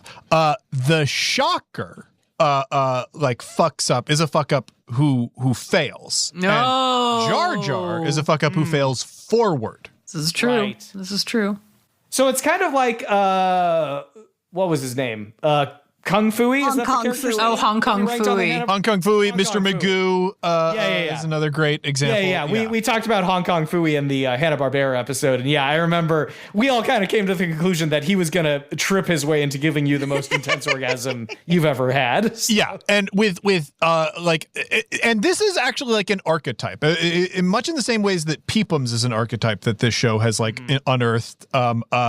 I think the supernaturally clumsy fuck up is an archetype, and the judgment that I'm always trying to make is like, does it end and they have like failed? Does it end and they have succeeded? And the other one is it dangerous? Because the field like can approach a level where it's actually dangerous to be near them and you will die of their like fuck up field. And I'm always evaluating that when I make these judgment calls. Jar Jar, everybody who's been around him is alive, That's you know? true. Yeah, aside from some like, battle droids, but like they were against they were trying. him. Yeah, they were trying to kill him. Yeah. No, that's fair. I think there is a certain degree of like metafictionality that we often have to kind of look at and analyze in this show. And yeah, you're right. Like there's plenty of characters who are fuck ups, but really it's the end result that you have to examine, Now, I've got a question that I got to put forward to MeganBob. Okay. I have a lot of unpacking to do this episode. Okay. Bob, Obi-Wan Yes. is a sad, broken, alcoholic peepums. Oh, is he an alcoholic? I don't understand. Oh, shit. Yeah, that old wizard's a drunk. Ooh. That is one of the textual lines of A New Hope. He's just so your normal archetype. I Shit. was shocked. I'm shocked now. At how low. What was I thinking? Like, when he's on Tatooine, he's like a dead-eyed person who used to be somebody. Like, He is unbelievably hot to me, I will say. But I think it's that I suspect he will not use sex as his way to escape his misery. oh, okay, I get it. Okay, If he that makes sense. And it's so close because he could. Because he already, if he's an alcoholic, he already has a vice that he's using. It's like, baby, you could just look over here, look this way. But the fact that it's so tantalizingly close, but he doesn't seem to go that route, only makes me so like sad. I'm like, so close. He's so Yeah. He smells so Yeah. bad. Sure. Yeah. He fucking reeks. That's for. He could Those give are me heavy robes. He could give me such a yeast infection. Just Sam does get everywhere. It gets everywhere. To the group. Okay. Do we think that when he was choked to death by Leia, that Yes. Jabba came? Oh yeah. Oh, Yes. Okay. 100%. Oh yeah, it's all just sort of underneath his big slug body. Yeah. It drips down into Oh yeah, the it's pit. like an ooze. Yeah. Sure. Yeah. Yeah. I think because that whole sequence of her choking him is like shockingly long. Like Yeah. it takes a very long time. Oh, yeah. I think the entire time he's coming. Yeah. Just like gallons and gallons of this stuff cooling just out of frame on the floor. Hut cum. What a cursed fucking flavor that. Because I think it's very important. We look at. Okay, so we've got some aliens on the list. Best cum on the list. Worst cum on the list. Hot cum is bitter, Oh, hut cum. Yeah. like battery acid. Yeah, if not like I mean, as opposed trash to juice. C-3PO's cum, which is maybe literally battery acid. Ooh, dangerous. Chewbacca's cum, I'm afraid it's gamey. Gamey. It's going to be real Yeah. musky, I feel like. Yeah. It's not the end of the world, Honestly, but we don't have a whole lot of aliens on here. Yeah, I don't have a lot of aliens, which And is Grievous cum. disappointing. I mean, it's like it. Yeah. Depends on what parts Yeah, of If he so has- follow-up question, does his dick also segment into 4 micro dicks? No, it absolutely does not. I think it does, and it spins around. It's kind of like a I mean, I think that's a robot dick that he's built for himself. yeah, and he's like, hey, I want 4 arms. That rules. I should also have 4 penises. I'm gonna say, and this is verging into fan fiction. Okay. I think maybe Boba Fett because Yeah. Engineered to have the he's- perfect cum. Yeah, genetically engineered. Django was like, I want every clone to have the best cum imaginable. Yeah. well, but see, the thing is, he's a clone that Django like. He said he didn't want any alterations made to Boba. that's right. But do we really think he didn't put his thumb on the scale in maybe 1 or 2 areas where he was like, I want him to be just like me, but make his cum taste like Vietnamese coffee. What are those you know? long-necked aliens that made the clones called again? Oh, the Kaminoans? Kaminoans, yeah. Do we think the Kaminoans were just like, we can give you an upgrade package? Oh, try to fucking upsell you. I mean, they've already got batch after batch after batch of clones coming out. Yeah. One of them got bored at some point, so. Boba Fett, it has a big dick. His dick Oh. is bigger than all the other clones. Oh, yeah. He's Yeah, just fucking wasted it. Yeah. Yeah. Well, and his cum tastes like the inside of a Cadbury cream egg, is what I'm saying. So. I think clone cum in general, it does have like a hint of sweetness and vanilla, and I need to believe that because I need to have so much of it. You gonna join me at the clone bukkake? Absolutely. Oh, man. Absolutely. Hell yeah. The thing is that if we had put any clone troopers on this list, any of the named clone troopers, it would have been just like Temuera Morrison, Temuera Morrison, Temuera Morrison, Temuera Morrison. Yeah. I would put 5s at 5, but only because of the joke, not because he's anything less than perfect. Yeah. Yeah. Yeah. Annie, in your Palpatine scenario, what model of battle droid? This is important. Because does he go, they have to fuck you for my entertainment? And then what comes out is, oh no, I have to outfuck a clone? Oh no, it's definitely one of the just your standard issue like Roger. Because if you don't know, Yeah. you have to tell like you need to get your standard unit. It's your standard unit of clone, your standard unit of battle droid. That way you can control the scenario on both sides. Obviously, in this scenario, the clone is going to come out on top. You're going to have and this is going to be a clone that Palpatine ordered himself. It's that you replace all of the child soldiering with just knowledge about how to sex good. Love it. Hey, I get a turn. You don't think Palpatine is gonna want to see at some point how a droidica fucks, like how the rolling enters into the I think equation. that'll come into play, but I think he would have to like take the boilerplate standard first and then start experimenting from there if the standard base was worth it. He's a scientist at heart. Those actually fuck. You get a really big headache. Ooh. Yeah. You're kind of inserted the whole time, and you're just kind of also rolling with them. Ooh. I mean, it does look like a big chair that you can fuck in when it unrolls. So Yeah. I always assume it's more of a sexual aid. Yeah. For those of you who rated Palpatine high, does it bother you at all that his cum is dehydrated? You want me to come on your face? Oh, wait 1 moment. And then he pulls out like a little silver swizzle stick and some powder in a cup, and he pours in some water, and you hear like a little tink, tink, tink, tink before he like then dips his fingers in and splashes it. Can I be real with you, James? I was kind of hoping he was going to come lightning. Yeah. I just thought that would be cool. Ultimate power. Yeah, he probably says ultimate power when he comes, right? Yeah. Yeah, for real. Has to.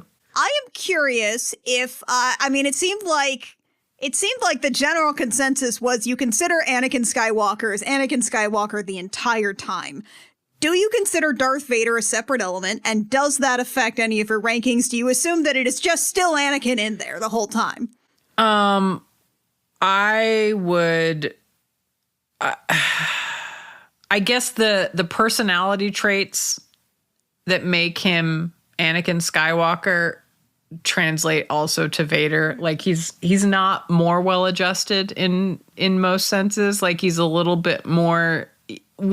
There's like one of the movies whenever he's kind of like, I'm gonna try. Today is the day I try, and it's like. It's the one where I don't remember any of the names of these goddamn movies. It is so embarrassing.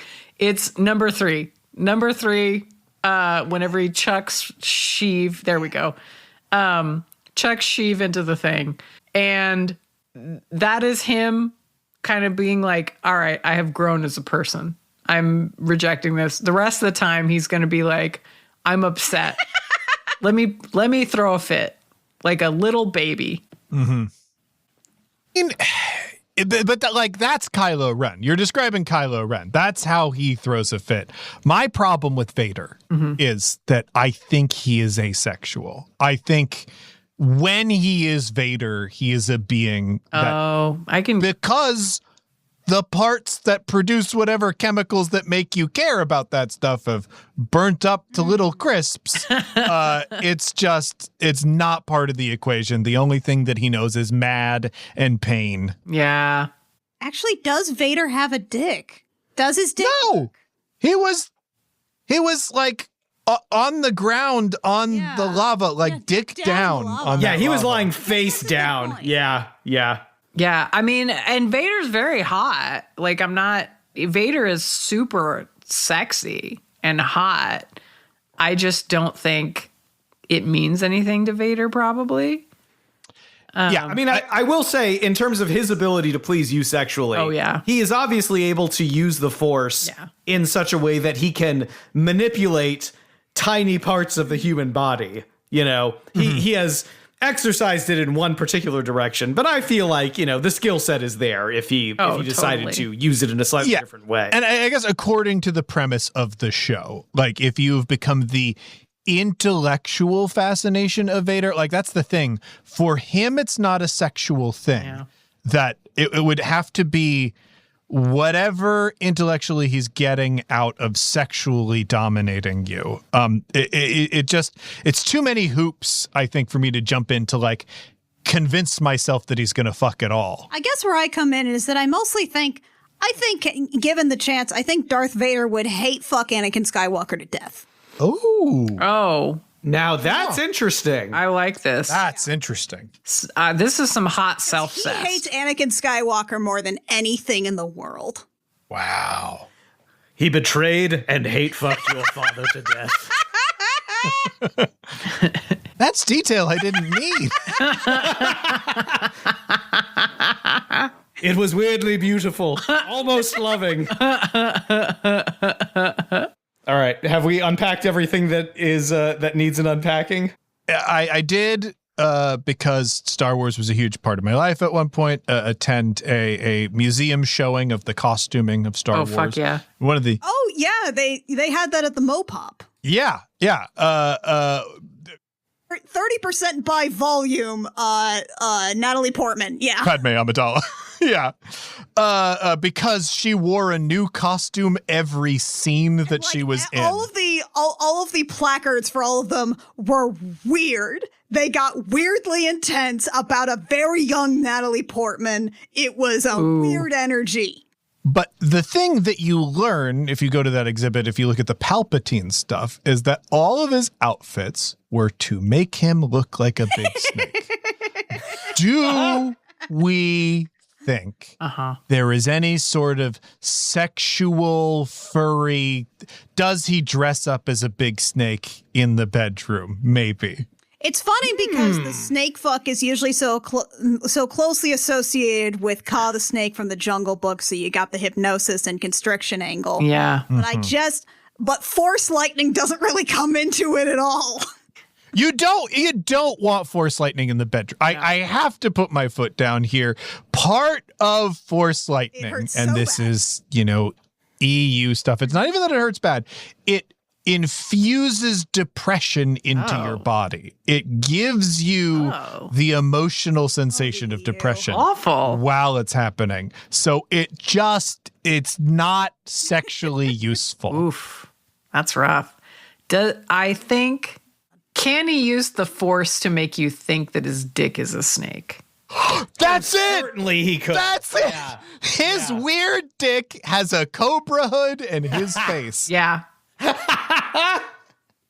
We did it, everyone. Congratulations. George Lucas, we saw what you were putting down. We solved it, George. What a weird dick. What a weird You dick. need to thank us.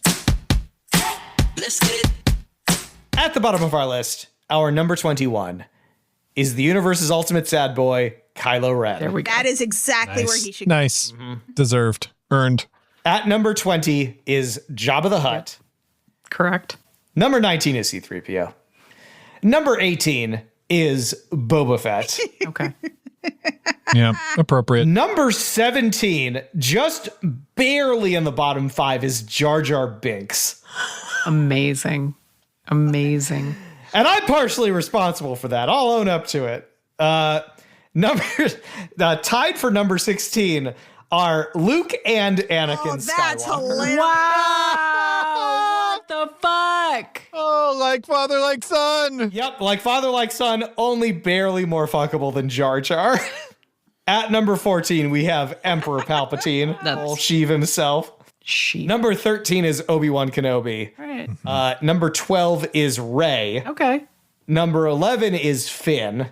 Aww. Median. Which feels right. Yeah, that feels right. So correct. So perfect. Yeah. Number 10 is General Grievous. Nice. Number 9 is Rose Tico. I love that for her. That's great. I love it. Number 8 is Padme Amidala. Very good. Number 7 is Yoda. Funny. Thanks entirely to me and Bob. Number 6 is Chewbacca. Number 5 is Poe Dameron. Number 4 is Count Dooku. Nice. Number 3, Han Solo. Number 2, Leia Organa. Yeah. Number 1, by an enormous margin, Lando Calrissian. Yes. Sure. This is correct. Feels right. This is the correct list. We've got it, everyone. We did it. We figured it out. This is why we do it, folks. We get the answers. We've been circling this topic for a bit now. How does everyone think they would rate the Star Wars universe in terms of its fuckability on a scale of 1 to 10 boners? God, I think Claire made the point that 7 was a coward's number. But I mean, sometimes it's correct, you know? All right. I am going to say, because I'm not just thinking of this, like if we were to go the Skywalker Saga or whatever and separate them out, but I'm also thinking ahead to what lies ahead of us. Like, I know that there is a lot that lies ahead that brings it way the fuck up, and the only thing that I think drags it down is whatever the inevitable novel universe EU stuff is. That will tank a lot of this. Not for me. For me, I think it's at a solid 8.5. Ooh, wow. Like flirting with 9. There are some incredibly fuckable people and a lot of unfuckable people here, but like I didn't reach a no until 17, y'all. Mm-hmm. Yeah. Yeah. Let me look. I think it's a 9 for me. 1 out of every 10 people in Star Wars is a fucked up little guy. Yeah. And I think that's just how the statistics works. The other 9 of them are probably going to be some variant of smoking hottie. Yeah. All right. I think I'm going to say 8. Okay. 8 for MeganBob. Yeah. There are some, like, even apart from the fact that I have very few no's, some of these characters set the mold for certain kinds of hotness and have been the standard by which, characters that came after them are judged. Like we would not have Mal Reynolds if there had not been a Han Solo. Yeah. And like, Yeah, for sure. These are just defining kinds of hotness. Yeah. Yeah. I'm gonna give this one a 7, I think. Okay. Because my no's start around 14 or 15, okay. I want to say. But at the same time, like, even the ones that are at the bottom of my list, there's no one on this list I feel that repulsed by. Yeah, like, exactly. I think that Kylo Ren is kind of pathetic, and I don't think you'd have a good time with him. But like, I don't recoil at the thought of having sex with him. Like, I don't want to. But but like, at this point, I've been on so many episodes of this show, I've had to contemplate some really miserable stuff. And like, even though this list has some no's for me, none of them are I find like truly objectionable, Yeah. even with someone like Jabba, it's like, if you take the premise of the show seriously, Jabba's not going to be fun, but he's not objectionable in my opinion. Yeah. Jar Jar Binks is objectionable. Yeah, that's where I'm at. Sure. I object to him. I mean, You can object all you want. that leaves us with an average boner rating of 8.125 boners out of 10. Pretty good. Very respectable for Star Wars. A very good showing for this particular universe. Yeah. And Right. and if we average it across all future Star Wars, that number's going up probably. Yeah. I think you're right. Like, I'm thinking of some of the characters that pop up in like the video games and stuff, and Buddy. I haven't even gotten to my mom/wife Hera, okay? Asajj Ventress? Ventress. The name is sexy. Yeah. The name is a powerful sexual word. Yes. If you say her name enough times, you'll come. She is pure Gendy Tartakovsky horny, and that translates from a cartoon into every other version. There's a moment, to those of you who have not watched a Clone Wars cartoon, there's a moment where she stabs a clone trooper through the chest with her lightsaber, lifts him up, and kisses him on the mouth before dropping him to the ground. That's really hot, though. That's so hot. And she's fucking Dathomari! Extragalactic witches! Yeah.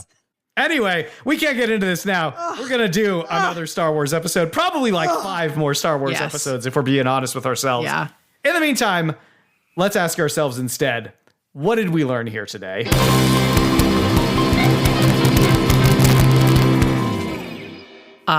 Ice cold take. Just fucking stale as shit take. So I rewatched all the movies for this. Star Wars is actually pretty good, guys. Yeah. Like, It's pretty good. pretty good. I was like, oh, goddamn. Oh, that's what. Okay. Okay. More good than bad and more fun than anything else. Yeah. Yes, definitely more fun than anything else. Yeah. And I fucking enjoyed the shit out of the bad movies, which of course I would. I eat out of the trash all the time. But I had a great time going back to the prequels. I have no defense. That's just who I am.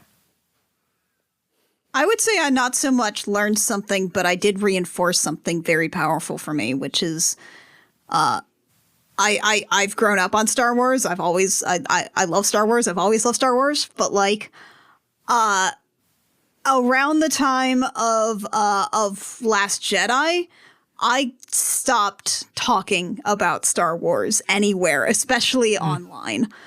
Because the overwhelming vitriol was so hard to take, and it was especially aimed in almost this awful early aughts way towards anyone who was not like a straight cis white guy. And it took a very long time. It was actually just the this may make me sound a little bit of a shill, but it was just like, it was going to a theme park and building a lightsaber and just sort of hanging around in a Star Wars space and feeling that kind of like open, whimsical joy of it that rekindled my affection for the series. And since then, I have been so overwhelmingly grateful for experiences such as this one today, of being able to carve out a place in the Star Wars, it's almost hard to say the word fandom, but the Star Wars oeuvre that is very much for me and people like me. And it is incredibly gratifying to be here today to talk about whether or not we would fuck these characters. Oh, thank you. Thank you. And thank you for being here. Thank you for having me. What did I learn? What did I learn? You don't fucking ask questions you don't want the answers. That is the curse of this show. Lisa gonna come! Oh, fuck. But it's good! Honestly, I'm just kind of shocked that my primary objection to Jabba the Hutt was he has a bad personality. It's like, He smells and tastes red. yeah, but I can get around the fact that he's a giant slug. He just kind of sucks, you know? It's like, come on, man. Learn some respect for other people. Yeah. I mean, I understand the urge to put me in a gold bikini, obviously. Yeah, but of course. Come on. Obviously. He's from a species that is sequential hermaphroditic and still somehow disrespects women. He found a way. That sly bastard. You gotta work. You gotta work if you're in that situation to be fucking misogynistic. That's crazy. He's a fucking innovator. And with that, we come to our finalist of segments. Plugs. Annie Craton. I would love to say my words. Hello, I am Annie Craton. You can find me on Blue Sky at anniezard.bisky.social. That's ANNIEZARD. But you can find out all about the things that I do at crookedrussiancam.horse or crookedrussiancam.gay. That's right, it's the old .gay horse. You can find out about I Will Fight You, our sort of sister podcast that is a pop culture podcast. Yeah. We recently did an episode that I adore that was like 3.5 hours about Jupiter ascending again. Yeah. Fuck yeah, dude. You can also listen to Gem Jammer, our actual play Spelljammer podcast that is incredibly right now we're in the midst of just some romance bullshit with space gays. I love it. Davey Dammit, our occasional Otome date sim video series. And if you want to hear another thing that I'm on that many Hard Choices people are also on, more than one, maybe? I can't count today, but there is at least one Mulkerin there. That is Binary Break. I believe that is at Libsyn. It is a Digimon actual play podcast with like 8 people who are all ridiculously talented. I play Cat Payne, an angsty teen lesbian, and a Digimon partner of another player who is Olimon, who is a serial mascot and is your best friend. Yes. All right, James, plug your shit. If if you want to listen to my voice, you can check out my other podcasts. I do a show called Campaign Skyjacks, which is an actual play that is built in a setting inspired by the discography of the Decemberists. It's an extremely specific pitch, but hey, you know if that pitch is for you. You could also check out Starwall Odyssey. It is a sort of shaggy dog space adventure podcast about people who find out that their apartment building is a spaceship just as it is blasting them off into space to face all of the things that they have been running away from their entire lives. You can also check out, well, do I have any other podcasts that I need to plug right now? No, I don't. But you can check out the One Shot Podcast Network. We are nominated for an Annie now over on One Shot. I don't think this comes out in time for anybody to vote for it, but everybody who's on this call needs to go to the Annie's website. Yes. Got it, buddy. And vote for us in the best streaming content category. If you read books and play role-playing games, you can find my books, the Ultimate RPG series, wherever books are sold. And coming out, I have learned November of this year, Cosmic Century Nights, a role-playing game that I have co-designed with Drew Merzieski. It is very fun, and I think you will enjoy it very much. It sounds magical as fuck. Yeah, I've been really looking forward to that one. I can't wait to play it. And I am MeganBob, your friend and nemesis, probably. And I am the horny genius behind Hard Choices, and I have a Patreon that you can subscribe to if you would like additional content. And I am by the time this comes out, the Garbage Day episode in its full, basically 2-hour glory will be up on the feed. That was with Kit, Annie, and James, where we somewhat rapid fire, not as rapid fire as perhaps we initially intended, but rapid-ish fire, went through, I don't even know how many toys we went through. And James said some truly cursed things. It was very powerful. I mean, we all did. I think James won the award for that one. That series is such a delight. It's such a horror. I love it every time. Absolutely turbo fucks my algorithm. I should probably say the name of that particular bonus podcast. It's Aloe and Ace are on the case, where myself and Annie Craton get together with friends and say, look at what MeganBob found on the goddamn internet. True. They're looking for Temu sex toys. Yes.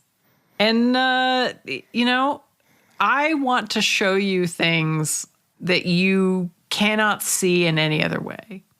I want to open your eyes to what is possible. You are the shiftiest Aladdin ever. I am. You get on the carpet. I'm just envisioning this like that opera house scene from Revenge of the Sith with like where it's MeganBob sitting in the opera box with Anakin Skywalker talking about all the secrets that the Jedi didn't tell him. Oh, yeah. There are many toys a Jedi would never use. That is me. I love finding gross, horrifying sex toys on the internet and then making my friends look at them. I think it's Sith holocron, but it's that fucking cube. You have to stick your dick in it to get to Exegol. Buddy, the cube's the Jedi one. Oh, that's right. That's there right. we go. Yeah, why aren't there any pyramid sex toys with weird mouths on them? I mean, there we go. It is only a matter of time. Look, I just haven't dug for pyramids you could fuck. But now I know, and I'll be looking. So if you want to hear what horrifying things I make friends look at next, go over to patreon.com/hardchoices and become a and side plug for another network show, Relationship Master. Yes. There is an episode because they did this bonus content where they bought and tried out the sex toys. Yes. From that. Damn. So You guys didn't know? that's commitment. Oh, yeah. Oh, I didn't know about this. Oh, it's great. It's fucking amazing. man. I think it's episode Oh, damn. 17 or 18 of Relationship Mastery. And yeah, they fucking tried out the sex toys. And I can't wait to listen. it is a good You gotta have them back, Oh. and you gotta get more fucked up sex toys. Oh, because I 100%. need them to do it again, and I need it to be worse. Yes, this is on my to-do list, is to get in touch with Jeff and Claire and say, hey, would you like to have some fucking synergy, some cross promotion? I do mean sin. Yes, because I would like to show you products that you can absolutely wreck yourselves with, and then have you do that for my entertainment. Because I'm a not at all shady person. You're our own fucked up little guy. I am. I'm Hard Choices' own fucked up little guy. I am Hard Choices' Salacious Crumb. I was gonna say you have not zero amount of Salacious Crumb energy. Yeah. I can't tell. Like I feel like it's more Watto that I'm getting. Oh, thank you. I am worse than Salacious Crumb in many ways. I definitely am like, hey, come over here. You're not a shrill giggling puppet. You're a guy who's like, Jedi tricks won't work on me. Look Yeah. at my fucked up sex toy. Yes, this is all accurate. This is 100% true. Only money. It's on Patreon, so only money works. Look at this chance cube and all its many orifices. Oh, fuck yes. Fuck yes. And thank you so much for listening to this episode of Hard Choices.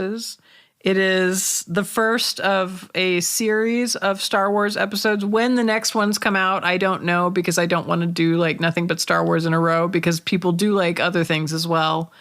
God knows that what people like has not been the way that I run this goddamn podcast, but you know, I'm willing to bow to the people every now and then. So yes, there will be more Star Wars eventually.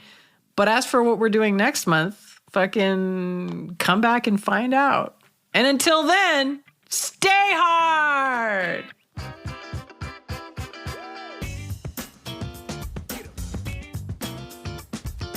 This has been Hard Choices. If you want to show your support and get access to all kinds of extra episodes, outtakes, and other goodies, go to patreon.com/hardchoices. You can get in on the after party for as little as $1.69, baby! You can see more of MeganBob's solo work over at onlyfans.com/MeganBob. It's free to subscribe, and there's some choice stuff to savor if you're ready to drop a few bucks on bespoke sexiness. If you had a good time listening, please leave a 5-star review wherever you get your podcasts. Heck, drop a recommendation to us on social media. Tell a friend about the show. Tell your favorite subreddit. Anything you do to spread the word means a ton and helps Hard Choices become more powerfully thirsty than ever before. This episode was produced by MeganBob. That's me. The music used in this production is licensed through Uppbeat.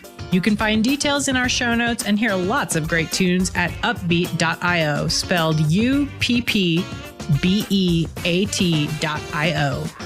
The Hard Choices logo is designed by Elliot B.K. Lang. Please go follow their work at Elliot B.K. Lang on Blue Sky, spelled